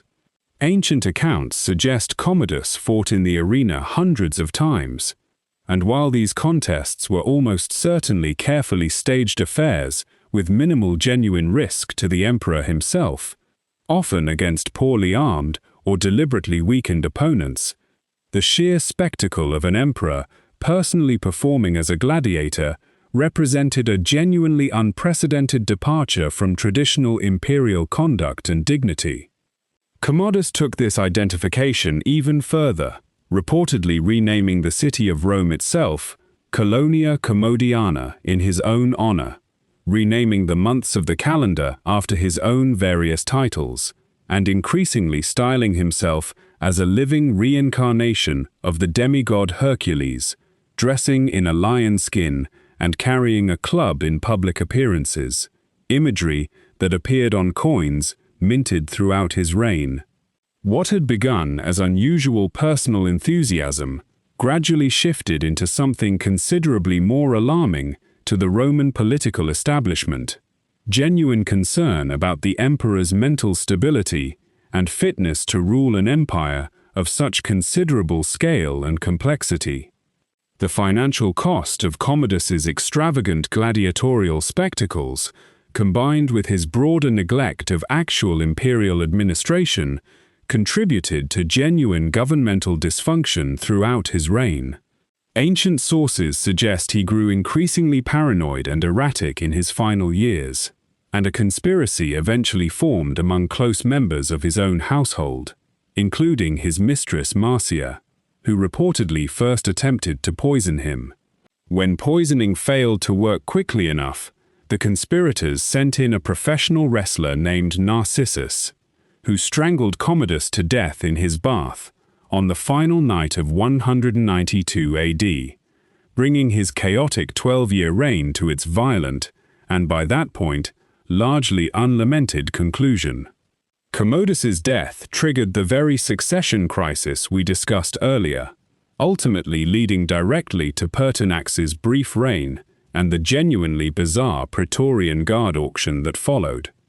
In a strange final irony, the Roman Senate, immediately following Commodus's death, formally condemned his memory through a practice called damnatio memoriae, ordering his statues destroyed and his name struck from official inscriptions, an attempt to erase from history the very same personal glorification Commodus himself had spent his entire chaotic reign so desperately cultivating. There's something worth sitting with tonight in Commodus's strange, unsettling story. An emperor who inherited an empire built through generations of careful discipline and public duty, instead spent his reign chasing the adoring roar of an arena crowd, a hunger for personal glory that ultimately cost him both his throne and, in the end, the very historical memory he had worked so hard, and so strangely, to secure for himself. Let's ease back now into shorter fragments, carrying Commodus's strange, unsettling story with us. Ancient Roman gladiators fought in several genuinely distinct combat styles, including the heavily armored Murmillo, the fast, lightly equipped Retiarius, who fought with a net and trident, and the Secutor, specifically designed and equipped to counter the Retiarius's particular fighting style. The Roman practice of damnatio memoriae, formal condemnation of a disgraced figure's memory, was applied to several unpopular emperors throughout Roman history, though the practice was rarely fully successful in genuinely erasing someone from history, since surviving private records, coins, and provincial inscriptions frequently escaped official Roman efforts at systematic destruction. Ancient Roman gladiatorial combat included specific rules and a designated referee overseeing each match, and contests were not simply chaotic, unregulated violence, but followed genuinely established conventions and expectations, including recognized methods for a defeated gladiator to formally request mercy from the presiding official. Commodus's fascination with Hercules imagery reflected a broader Roman imperial tradition of associating rulers with mythological figures and divine heroes, though Commodus's particular intensity and personal identification with the demigod went considerably further than most of his predecessors' more measured symbolic associations. Ancient Roman gladiator contests occasionally featured genuinely unusual matchups, including female gladiators, though these remained comparatively rare and were eventually formally banned by the Emperor Septimius Severus in the early 3rd century AD. Let's pause for one more longer story tonight, this one about the empire's deliberate decision to stop expanding, carved permanently into stone across northern Britain. We mentioned Hadrian's Wall briefly earlier, but the story behind its construction reveals something genuinely significant about a broader shift in Roman imperial thinking. The Emperor Hadrian, who came to power in 117 AD, following Trajan's death, inherited an empire that had, under his predecessor, reached its greatest territorial extent in Roman history. Rather than continuing this aggressive expansion, Hadrian made a deliberate, considered decision to prioritize consolidation and defense of existing borders over further conquest, a genuinely significant philosophical shift in how Rome approached its relationship with the wider world beyond its frontiers. Hadrian personally toured extensively throughout the empire's provinces during his reign, an unusually hands-on approach compared to many previous emperors who had governed primarily from Rome itself. During a visit to Britain around 102 AD, he ordered the construction of what would become the wall bearing his name, a fortified barrier stretching across the island's narrowest point, roughly 73 miles from coast to coast, intended to mark and defend the practical northern limit of Roman control in Britain. The wall itself represented a genuinely impressive feat of military engineering, standing originally somewhere between 15 and 20 feet tall in most sections, constructed primarily of stone in its eastern portions and initially turf in the west, later rebuilt in stone as well. Along its length, Roman engineers built a series of mile castles, small fortified gateways positioned at regular intervals, along with larger forts capable of housing substantial garrisons, and turrets positioned between mile castles to maintain constant visual surveillance across the entire frontier. Life along Hadrian's Wall, as revealed through archaeological excavation and remarkable surviving documents like the Vindolanda tablets we mentioned earlier, offers a genuinely vivid picture of ordinary existence at the very literal edge of the Roman world. Soldiers stationed here came from across the empire's diverse territories, and inscriptions reveal units originally recruited from as far away as Syria and North Africa, meaning genuinely diverse populations from across 3 continents found themselves stationed together at this cold, often rainy northern frontier, about as physically distant from their original homes as the ancient world's transportation could practically manage. The wall wasn't simply a static defensive barrier either. It functioned as a genuinely sophisticated control point for trade and movement, with regulated crossing points allowing approved travel and commerce between Roman Britain and the unconquered territory beyond, while still maintaining meaningful military oversight and control over exactly who and what passed through.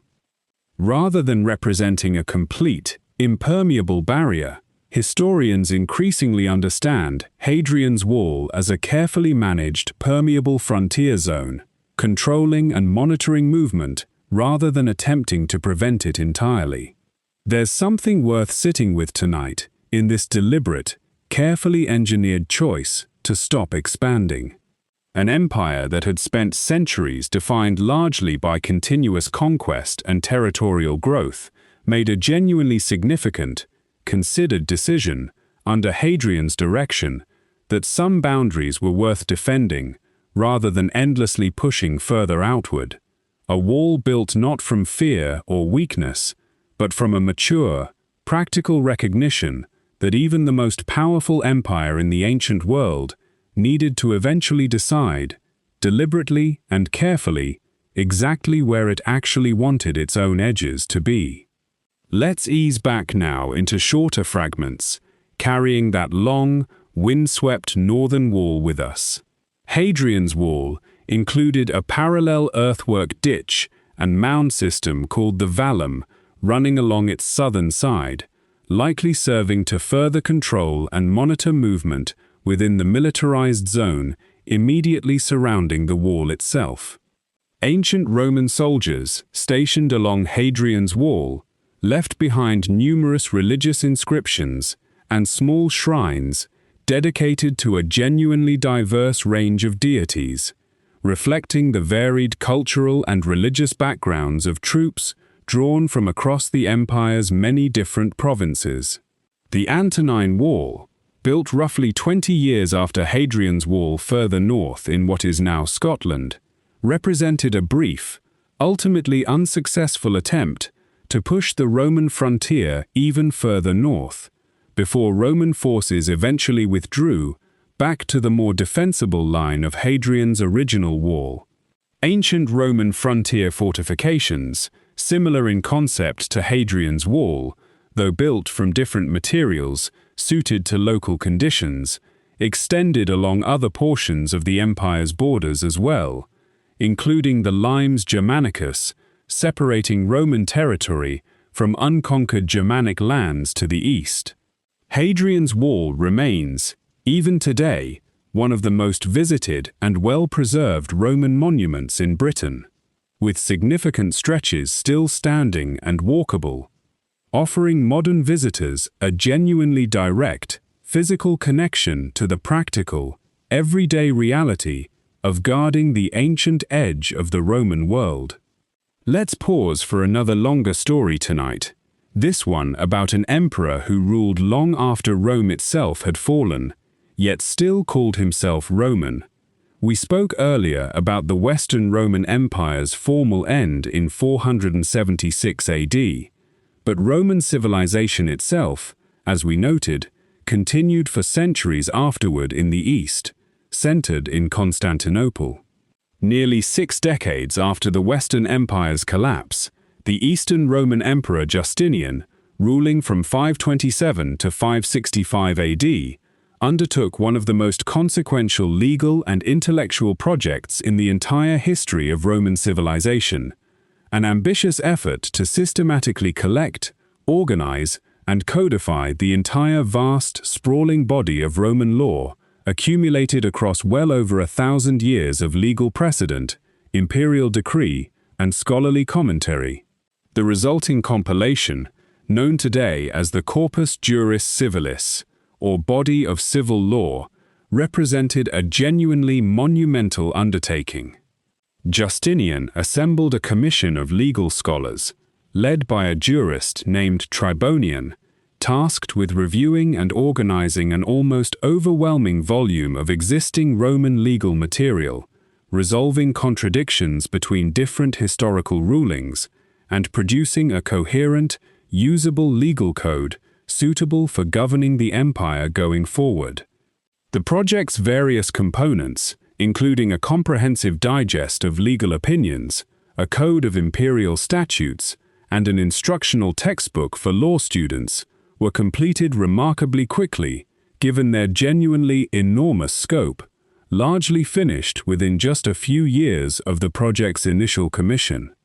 What makes Justinian's legal project so genuinely significant isn't simply its immediate impact on Byzantine governance, though that impact was certainly considerable, but its extraordinary long-term influence on legal systems well beyond the borders of the empire that had originally commissioned it. When Western European legal scholars rediscovered and began systematically studying the Corpus Juris Civilis during the medieval period, beginning particularly in Italian universities during the 11th and 12th centuries, its careful, comprehensive legal reasoning became foundational to the development of civil law traditions that would eventually spread throughout continental Europe, and from there, through European colonization, to numerous legal systems around the entire world. Justinian's reign extended well beyond legal reform alone. He also launched an ambitious, partially successful military campaign attempting to reconquer significant portions of the Western Roman Empire's former territory from the various Germanic kingdoms that had established themselves there, briefly recapturing Italy, North Africa, and parts of Spain, though these territorial gains ultimately proved difficult and costly to maintain over the long term. He also commissioned the construction of the Hagia Sophia in Constantinople, an architectural masterpiece whose massive dome represented a genuinely remarkable engineering achievement, and which would remain the largest cathedral in the world for nearly 1,000 years afterward. There's something worth sitting with tonight in Justinian's remarkable legal legacy. An emperor ruling from a capital city that considered itself the direct, legitimate continuation of Rome, working to preserve and organize centuries of accumulated Roman legal wisdom, likely never imagined that his careful, methodical compilation would still be actively shaping legal systems and courtroom decisions well over 1,500 years later, in countries and legal traditions that scarcely existed, even in concept, during his own, genuinely consequential lifetime. Let's ease back now into shorter fragments, carrying that vast, patient legal legacy with us. Ancient Roman legal principles preserved through Justinian's compilation include foundational concepts still actively used in modern legal education, including detailed frameworks for property rights, contract law, and the careful legal distinction between different categories of civil wrongdoing. The Hagia Sophia's massive central dome, completed under Justinian's direction, was considered such a remarkable engineering achievement that ancient accounts describe Justinian himself declaring, upon the building's completion, that he had surpassed the biblical King Solomon's own legendary temple. Ancient Roman legal scholarship preserved in Justinian's Digest includes opinions and rulings from legal experts spanning several centuries, offering modern historians genuine insight into how Roman legal thinking gradually evolved and developed across generations of careful scholarly debate and refinement. Justinian's military reconquest of Italy, while achieving significant initial success, ultimately proved unsustainable, and much of the reconquered territory was lost again within just a few decades following his death, to a new wave of Germanic invasion led by the Lombards. Ancient Roman legal codes and their Byzantine continuation under Justinian directly influenced the development of Napoleon's later civil code in France, which in turn shaped legal systems across numerous countries that adopted or adapted French legal traditions during subsequent centuries of European colonial expansion. Let's pause for another longer story tonight, this one about a shipwreck that revealed something researchers still don't fully understand. In 1901, a group of Greek sponge divers, seeking shelter from a storm near the small island of Antikythera, made a genuinely extraordinary discovery on the seafloor below: the wreck of an ancient Roman-era cargo ship, dated to roughly the 1st century BC, its hold still filled with bronze and marble statues, jewelry, and various other luxury goods, evidently being transported somewhere within the vast Roman trading network when the vessel sank. Among the recovered items was a small, corroded, and initially unremarkable-looking lump of bronze and wood that would take decades of careful study to reveal its genuinely astonishing true nature. What researchers eventually recognized, following painstaking analysis using X-ray imaging and, much later, sophisticated computed tomography scanning, was that this corroded fragment represented the remains of an extraordinarily sophisticated mechanical device, now known as the Antikythera mechanism, featuring an intricate arrangement of at least 30 precisely cut bronze gears, originally housed within a wooden case roughly the size of a small mantle clock. Detailed analysis revealed the device was designed to calculate and display astronomical information with genuinely remarkable precision, including the position of the sun and moon, lunar phases, and even predictions of upcoming solar and lunar eclipses, all accomplished through purely mechanical means, with no electronic or digital components of any kind, obviously, but with a level of engineering sophistication that genuinely surprised researchers studying ancient technology. The mechanism's inscriptions, painstakingly deciphered from the corroded surviving fragments, reveal it was likely used to track a complex astronomical calendar, potentially including the timing of significant Greek athletic events like the ancient Olympic Games, alongside its core function of predicting celestial movements and events. The precision of its gear cutting, with some gears featuring over 200 individual teeth, cut with genuinely remarkable accuracy, initially led some researchers to question whether the device could truly be as ancient as its shipwreck context suggested, since nothing else discovered from the ancient world came remotely close to matching this particular level of mechanical sophistication. Subsequent research has confirmed the device's authenticity and ancient origin beyond reasonable doubt, though its exact creator and place of manufacture remain genuinely debated among researchers, with some scholars connecting it to the island of Rhodes, a known center of ancient astronomical scholarship, and possibly linking its design to the work of the astronomer Hipparchus, whose sophisticated astronomical calculations are known to have significantly influenced later Greek and Roman astronomical understanding.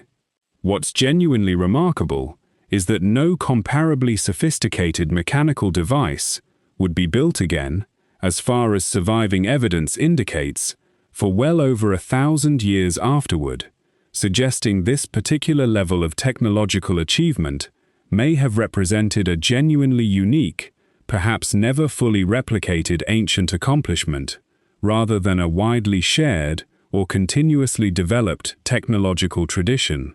There's something worth sitting with tonight in this small, corroded fragment of ancient bronze, an object so mechanically sophisticated that it briefly made some researchers doubt their own careful dating evidence, patiently waiting on a dark seafloor for nearly 2,000 years, carrying within its corroded gears a level of ancient technical achievement that we are, even now, still working to fully understand and appreciate.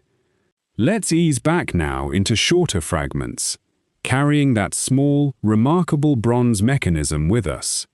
Ancient Roman trading vessels, like the one that carried the Antikythera mechanism, regularly transported luxury goods across considerable distances throughout the Mediterranean, and shipwrecks like this one offer archaeologists uniquely well-preserved snapshots of ancient trade and material culture, undisturbed by the later scavenging and reuse that affected most surviving land-based Roman sites. The Antikythera mechanism's discovery predates modern archaeological diving equipment considerably, and the original 1901 recovery effort relied on sponge divers using primitive, genuinely dangerous early diving suits, several of whom suffered serious injury from decompression sickness during the salvage operation. Ancient Greek and Roman astronomical knowledge, while lacking a telescope or any equivalent optical technology, achieved genuinely impressive predictive accuracy through centuries of careful, patient, naked-eye observation and mathematical calculation, knowledge evidently sophisticated enough to inspire and inform devices as complex as the Antikythera mechanism. Modern researchers have constructed several working replicas of the Antikythera mechanism based on detailed scanning of the surviving fragments, successfully demonstrating that the device's proposed gear arrangement genuinely functions as originally theorized, accurately modeling the astronomical movements its ancient inscriptions describe. Ancient shipwrecks throughout the Mediterranean continue to be discovered and studied, using increasingly sophisticated underwater archaeological techniques, and researchers believe many more genuinely significant ancient discoveries likely remain waiting on the seafloor, still undiscovered even today. Let's pause for another longer story tonight, this one about 6 women whose lives were considered essential to the safety of Rome itself. Among all the various religious offices and institutions that structured ancient Roman spiritual life, none held a more uniquely respected and genuinely unusual position than the Vestal Virgins, a college of 6 priestesses dedicated to Vesta, goddess of the hearth, tasked with maintaining Rome's sacred eternal flame, a fire believed to be directly connected to the continued safety and prosperity of the entire city. Should this flame ever be allowed to extinguish, Romans genuinely believed it represented a catastrophic omen threatening the city's very survival. Girls selected for this role were typically chosen between the ages of 6 and 10, from patrician families of good standing, and committed to a full 30 years of service, a term traditionally divided into 10 years of learning their sacred duties, 10 years actively performing them, and a final 10 years teaching the next generation of young priestesses. During this entire span, Vestals were bound by a strict vow of chastity, and the consequences for violating this vow were genuinely severe. A Vestal found guilty of breaking her sacred oath faced death by live burial, sealed within an underground chamber with a small amount of food and water, technically avoiding the direct shedding of her blood, which Roman religious law specifically forbade, while still ensuring her certain, slow death. In exchange for these considerable sacrifices, Vestal virgins received privileges genuinely unmatched by any other Roman women, and indeed, by most Roman men as well. They were granted legal independence from male guardianship, unusual and significant financial and property rights, the honored privilege of riding in a carriage through Rome's streets, and reserved seating at public games and ceremonies. Perhaps most remarkably, a condemned criminal being led to execution, who happened to encounter a Vestal Virgin along the route, was granted an automatic reprieve, provided the Vestal could credibly claim the encounter was genuinely unplanned rather than a deliberate act of clemency. The Vestal's temple, located in the Roman Forum, also served as a genuinely trusted repository for important legal documents, including wills belonging to prominent Roman citizens, reflecting the considerable public trust placed in these priestesses' integrity and the sacred, protected status of their sanctuary. Julius Caesar himself reportedly deposited his own will with the Vestals before his fateful assassination, and its contents, when eventually revealed, played a genuinely significant role in the subsequent political maneuvering following his death, since it formally named his young grandnephew Octavian as his primary heir. The institution of the Vestal Virgins persisted for well over 1,000 years, from Rome's earliest legendary origins through the later imperial period, finally coming to its end in the late 4th century AD, when the Emperor Theodosius I, as part of his broader effort to suppress traditional Roman pagan religious practice following Christianity's rise to dominance, ordered Rome's sacred flame permanently extinguished and the ancient order formally disbanded, bringing a genuinely ancient religious tradition to its quiet, final close. There's something worth sitting with tonight in the Vestal Virgins' remarkably long, unusual story. 6 women, selected as children and bound by extraordinary personal sacrifice, entrusted with the singular responsibility of keeping a fire burning that an entire civilization genuinely believed stood between their city and disaster. A small, carefully guarded flame at the center of an empire otherwise defined by conquest, engineering, and enormous, sprawling ambition. Let's ease back now into shorter fragments, carrying that carefully guarded ancient flame with us. Ancient Roman Vestal Virgins who successfully completed their full 30 years of service were permitted, though rarely chose, to leave the order and marry, and such marriages were considered genuinely prestigious, despite the Vestal's advancing age by typical Roman marriage standards.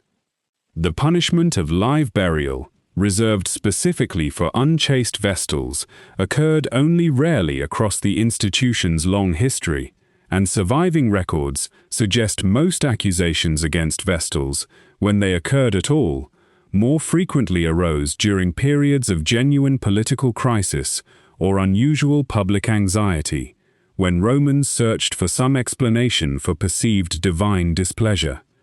Ancient Roman Vestal Virgins' distinctive white robes and unique hairstyle, elaborately braided and bound, marked them as immediately recognizable within Roman society, a visual symbol of their unique, protected religious status. The Temple of Vesta's circular architectural design, distinct from the more common rectangular temple layout used for most other Roman deities, is believed to have deliberately echoed the shape of early Roman round houses, connecting the goddess's sacred hearth fire symbolically back to the humble domestic hearths of ordinary Roman households. Ancient Roman religious institutions like the Vestal Virgins demonstrate a genuinely important nuance, often overlooked in broader discussions of Roman gender roles, since these particular women held religious authority, legal independence, and public respect considerably exceeding what was otherwise typically available to Roman women throughout most of the empire's long history. Let's pause for another longer story tonight, about the price one of Rome's greatest orators paid for speaking his mind. Following Julius Caesar's assassination in 44 BC, Rome descended into renewed political chaos, and the statesman Cicero, whose remarkable oratory and writing we mentioned earlier tonight, saw a genuine opportunity to help restore traditional republican governance following Caesar's death. Cicero threw himself into this effort with considerable energy, delivering a series of 14 blistering public speeches, later collected and known as the Philippics, directly and forcefully attacking Mark Antony, whom Cicero viewed as the single greatest remaining threat to any genuine restoration of the Republic's traditional institutions and liberties. Cicero's strategy involved supporting the young Octavian, Caesar's adopted heir, believing the inexperienced young man could be guided and ultimately controlled by the Senate, serving as a useful counterweight against Antony's more immediate, considerable political and military power. This calculation proved to be a genuinely fatal miscalculation. Octavian, whatever his youth and apparent inexperience, possessed his own considerable political ambition and skill, and rather than remaining a controllable junior partner to the Senate's interests, he eventually formed the very alliance with Antony, the second triumvirate we mentioned earlier, that Cicero's entire strategy had been specifically designed to prevent. As part of the political arrangement establishing this new alliance, Antony, Octavian, and their third partner Lepidus agreed to a genuinely brutal practice called proscription, formally identifying political enemies whose property could be legally seized and who could be killed on sight without any trial. Their killers, often rewarded with a portion of the victim's confiscated estate.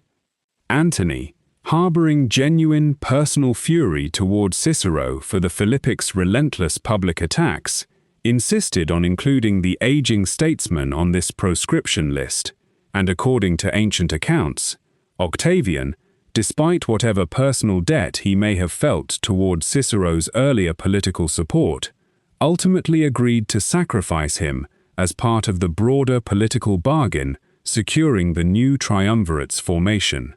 Cicero, learning he had been proscribed, attempted to flee Italy by sea, but according to Plutarch's detailed account, poor weather and his own genuine indecision repeatedly delayed his escape. Soldiers eventually caught up with him near his villa at Pompeii in December of 43 BC.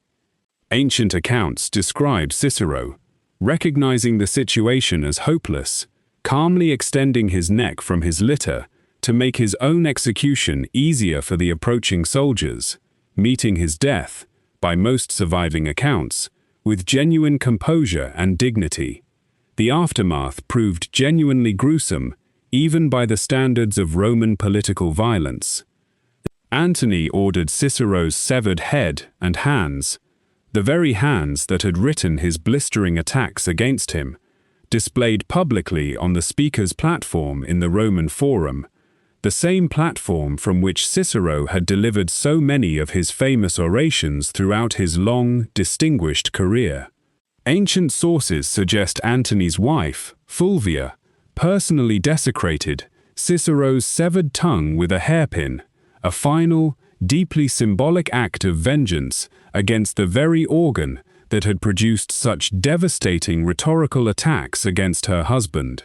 There's something worth sitting with tonight in Cicero's final, defiant stand. A man who had spent his entire remarkable career championing the power of words and reasoned argument met his death precisely because those same words had proven, in the end, genuinely dangerous enough that his enemies felt compelled to silence him permanently. A stark, sobering reminder that eloquence, however brilliant, offered no genuine protection once Rome's political institutions had fully collapsed into naked, unrestrained force. Let's ease back now into shorter fragments, carrying Cicero's defiant, final composure with us. Ancient Roman proscription lists during the Second Triumvirate reportedly claimed the lives of somewhere between 1 and 300 senators and even more wealthy equestrians, with victims' confiscated property providing crucial funding for the triumvir's subsequent military campaigns. Cicero's extensive surviving letters and speeches remain among the most valuable historical sources for understanding the late Roman Republic's final, turbulent decades, offering modern historians uniquely detailed, personal insight into the period's genuinely complex political maneuvering. Ancient Roman political rhetoric reached genuinely remarkable heights of sophistication during Cicero's era, and his surviving speeches continued to be studied as models of persuasive oratory for centuries afterward, influencing legal and political rhetoric well beyond the borders of the Roman world itself. Octavian's willingness to sacrifice Cicero, despite their earlier political alliance, reflects a broader pattern of calculated pragmatism that would characterize his entire subsequent rise to power, prioritizing strategic necessity over personal loyalty or sentiment throughout his long, ultimately successful political career. Ancient Roman historical memory treated Cicero considerably more favorably than his contemporary political rivals,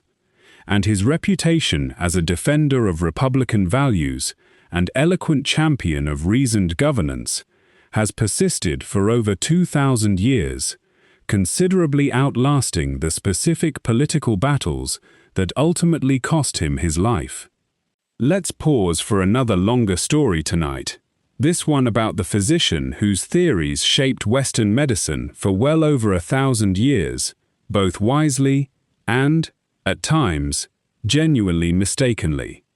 Galen of Pergamon, born around 109 AD in what is now Western Turkey, arrived in Rome as a young, ambitious physician and gradually built a genuinely remarkable reputation, eventually serving as personal physician to several Roman emperors, including Marcus Aurelius, whose reign, as we discussed earlier, was significantly shaped by the devastating Antonine Plague that Galen himself directly witnessed and wrote about. Galen's medical career began, notably, treating gladiators in his native city, a position that offered him genuinely valuable, if grim, practical experience, directly observing traumatic injury and the body's internal anatomy, since Roman law generally prohibited dissection of human corpses, forcing ancient physicians to rely heavily on animal dissection and whatever anatomical insight, battlefield, and arena injuries happened to provide. Galen proved to be an extraordinarily prolific writer, and his surviving medical texts, though representing only a portion of his original output, still constitute one of the largest bodies of work to survive from any single author in the ancient world. He wrote extensively on anatomy, physiology, pharmacology, and medical philosophy, synthesizing and building upon earlier Greek medical traditions, particularly the foundational work of Hippocrates, into a genuinely comprehensive medical system that would go on to dominate Western and Islamic medical practice for well over a millennium following his death. Galen's medical theories rested heavily on the ancient concept of the four humours: blood, phlegm, black bile, and yellow bile, believing that health depended on maintaining proper balance between these four bodily fluids, and that illness resulted from their imbalance. This theoretical framework, while genuinely sophisticated and internally consistent by the standards of ancient medical knowledge, led to medical practices that modern medicine now recognizes as often counterproductive or genuinely harmful, including extensive, sometimes excessive bloodletting intended to restore humoral balance by removing supposedly excess blood, a practice that would remain distressingly common in Western medicine for many centuries after Galen's own death. Despite these significant limitations, Galen's genuine anatomical observations, though frequently based on animal dissection rather than human bodies, and consequently containing several notable errors when applied directly to human anatomy, represented a genuinely careful, systematic approach to medical study that emphasized direct observation and logical reasoning over pure superstition or unfounded folk tradition. His authority became so thoroughly, deeply established within Western and Islamic medical tradition that his specific anatomical errors, uncorrected for centuries, were sometimes prioritized over contradictory evidence physicians could have observed directly for themselves. A genuinely striking illustration of how established authority, once sufficiently entrenched, can occasionally outweigh even direct, contradictory observation.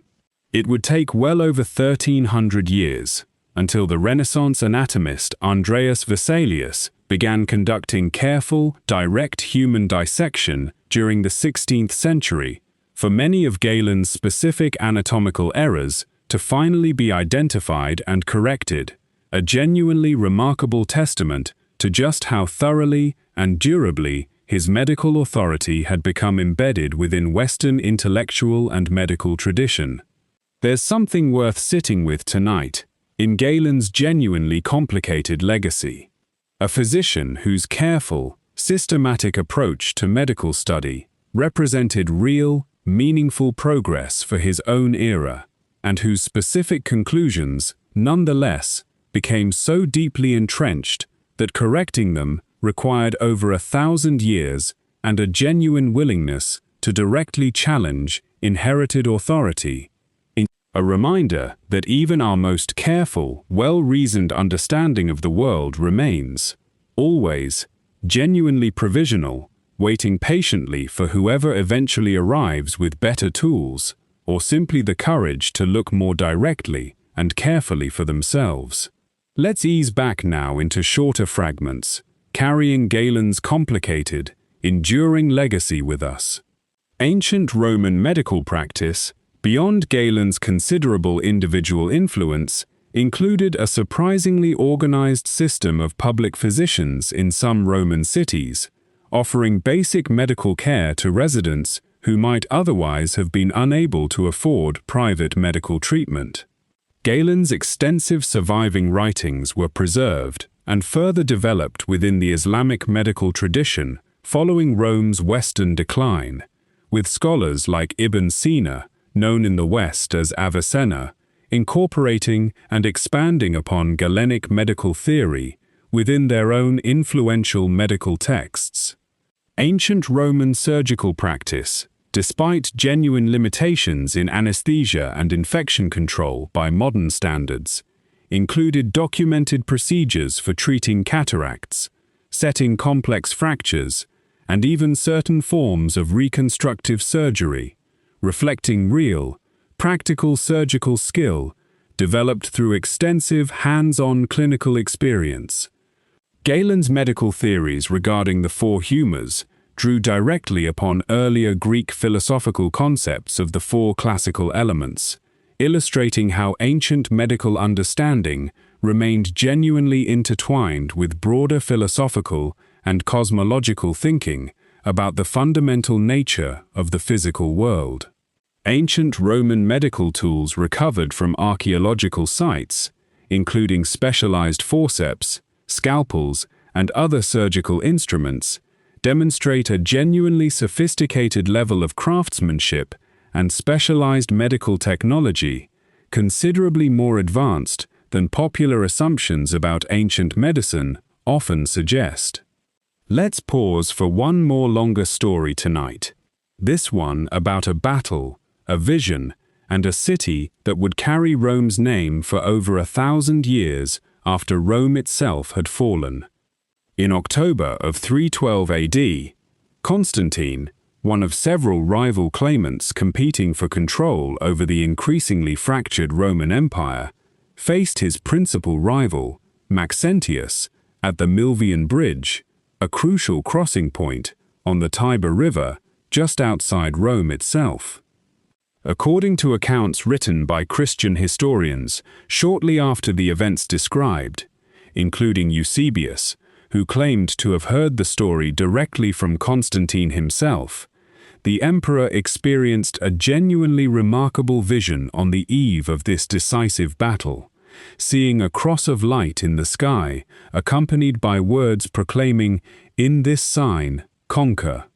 Whatever the precise nature of Constantine's actual experience,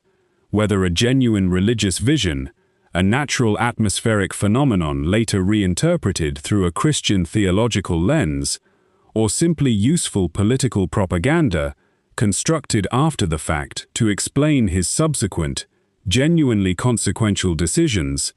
Constantine reportedly ordered his soldiers to mark their shields with a Christian symbol before the battle began.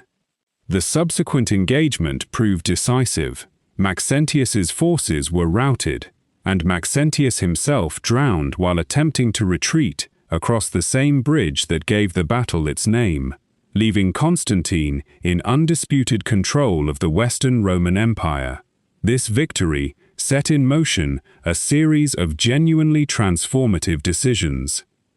The following year, Constantine issued the Edict of Milan we mentioned earlier, formally establishing religious tolerance for Christianity throughout the empire, and while Constantine himself wasn't formally baptized until shortly before his own death, decades later, his personal favor toward Christianity fundamentally altered the previously persecuted religion's trajectory, setting it on a path toward eventually becoming the Roman Empire's dominant, officially sanctioned faith. Perhaps Constantine's most consequential decision, though, involved not religion, but geography. Recognizing that Rome itself had become increasingly vulnerable, both strategically distant from the empire's most pressing eastern frontiers and politically burdened by centuries of entrenched, often obstructive senatorial tradition, Constantine chose to establish an entirely new imperial capital at the site of an existing Greek city called Byzantium, strategically positioned controlling the crucial waterway connecting the Mediterranean and Black Seas. Dedicated in 330 AD and renamed Constantinople in the emperor's own honor, this new capital was deliberately designed to rival and eventually surpass Rome itself in splendor, featuring its own forum, Senate House, and hippodrome for chariot racing. A genuine new Rome built from the ground up, according to Constantine's own considerable ambition. This decision would prove to be one of the single most consequential choices in the entire subsequent history of the Roman world. When the Western Roman Empire, centered on Rome itself, finally collapsed in 476 AD, as we discussed earlier tonight, Constantinople and the Eastern Roman Empire it anchored continued, entirely unbroken, for nearly another 1,000 years, preserving Roman law, administration, and culture until the city's eventual fall to Ottoman forces in 1453, an ending so distant from Constantine's own 4th century founding that it would have seemed, to him, an almost unimaginably remote future. There's something worth sitting with tonight in Constantine's fateful bridge and the city that followed from it. A single, genuinely uncertain moment of battlefield decision, whatever its true spiritual nature, set in motion changes that would reshape an empire's religion and permanently relocate the center of Roman civilization itself, ensuring that some version of Rome would continue, remarkably, for 1,000 years longer than the city that originally gave it its name. Let's ease back now into shorter fragments, carrying that fateful bridge and its distant, 1,000-year consequence with us. Ancient Constantinople's strategic location, controlling maritime traffic between the Mediterranean and Black Seas, provided the city with genuinely significant commercial and military advantages that contributed substantially to its remarkable, sustained prosperity throughout the Byzantine period.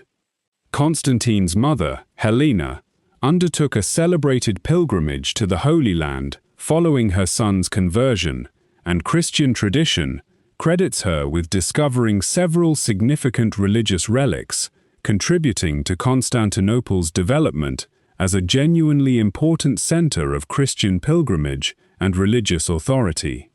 Ancient Roman senatorial tradition, deeply entrenched in Rome itself for centuries, initially resisted the shift of genuine imperial power and prestige toward Constantinople, though the eastern capital's political and economic importance grew steadily, regardless, throughout the following centuries. The Column of Constantine, erected in the new capital to commemorate its founding, still stands today in modern Istanbul, though considerably weathered by nearly 1,700 years of continuous exposure, one of the few surviving monuments directly connecting the modern city back to its original ancient Roman founding.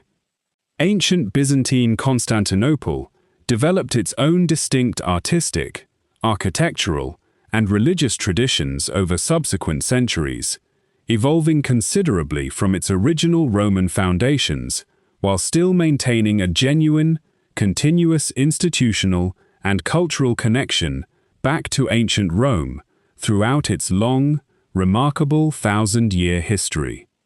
Let's pause for another longer story tonight, this one about a problem so severe that Rome granted one man genuinely unprecedented power simply to solve it. By the mid-1st century BC, Mediterranean piracy had grown from a persistent nuisance into a genuine, escalating crisis threatening Rome's entire economic and food security.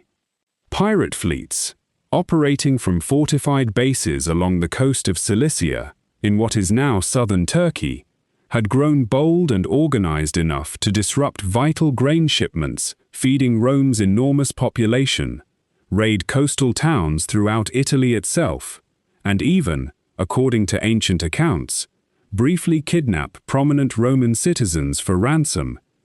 including, famously, a young Julius Caesar himself, who was captured by pirates years before his own rise to power and reportedly treated his captors with such calculated, confident arrogance during his captivity that he later made good on his half-joking promise to return and have them all crucified once ransomed and freed.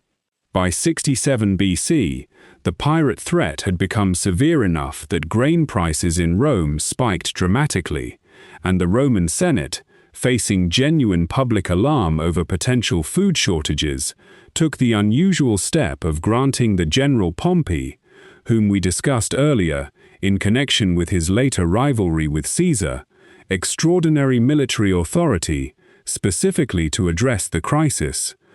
Authority extending across the entire Mediterranean Sea and 50 miles inland along every coastline the pirates might use as a base, a genuinely unprecedented consolidation of military command spanning what amounted to the entire known Roman world's coastal regions simultaneously. Pompey's approach proved remarkably swift and effective.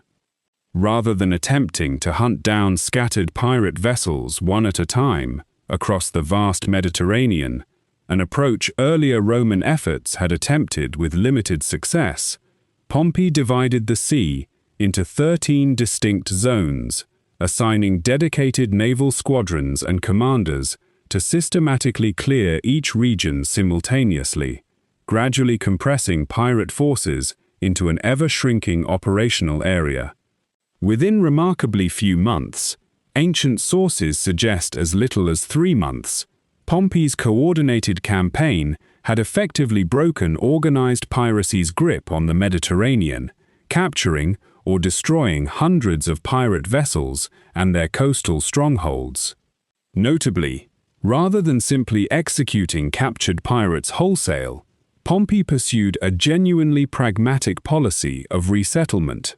relocating many former pirates and their families to underpopulated agricultural regions, offering them land and a path toward peaceful, productive civilian life rather than continued conflict.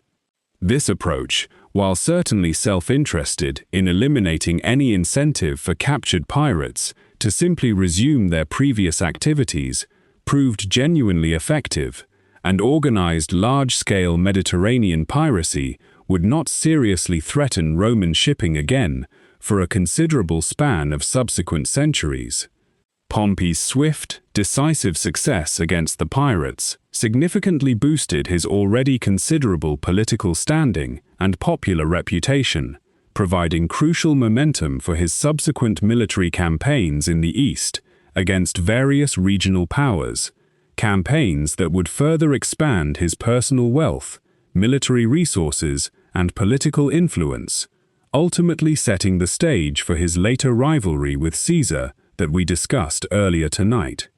There's something worth sitting with tonight in this swift, decisive campaign against an enemy that had genuinely threatened to starve Rome itself. An empire capable of engineering aqueducts and conquering distant kingdoms found itself, for a time, held hostage by scattered bands of organized pirates, until a single, extraordinarily empowered commander demonstrated exactly how quickly even a seemingly intractable crisis could be resolved once genuine, coordinated, sufficiently resourced effort was actually applied to solving it. Let's ease back now into shorter fragments, carrying that swift, decisive naval campaign with us. Ancient Roman naval vessels called triremes and quinquiremes relied primarily on oar power for maneuverability in battle, supplemented by sail power for longer distance travel, requiring considerable coordinated rowing skill among the many crew members required to operate each individual vessel.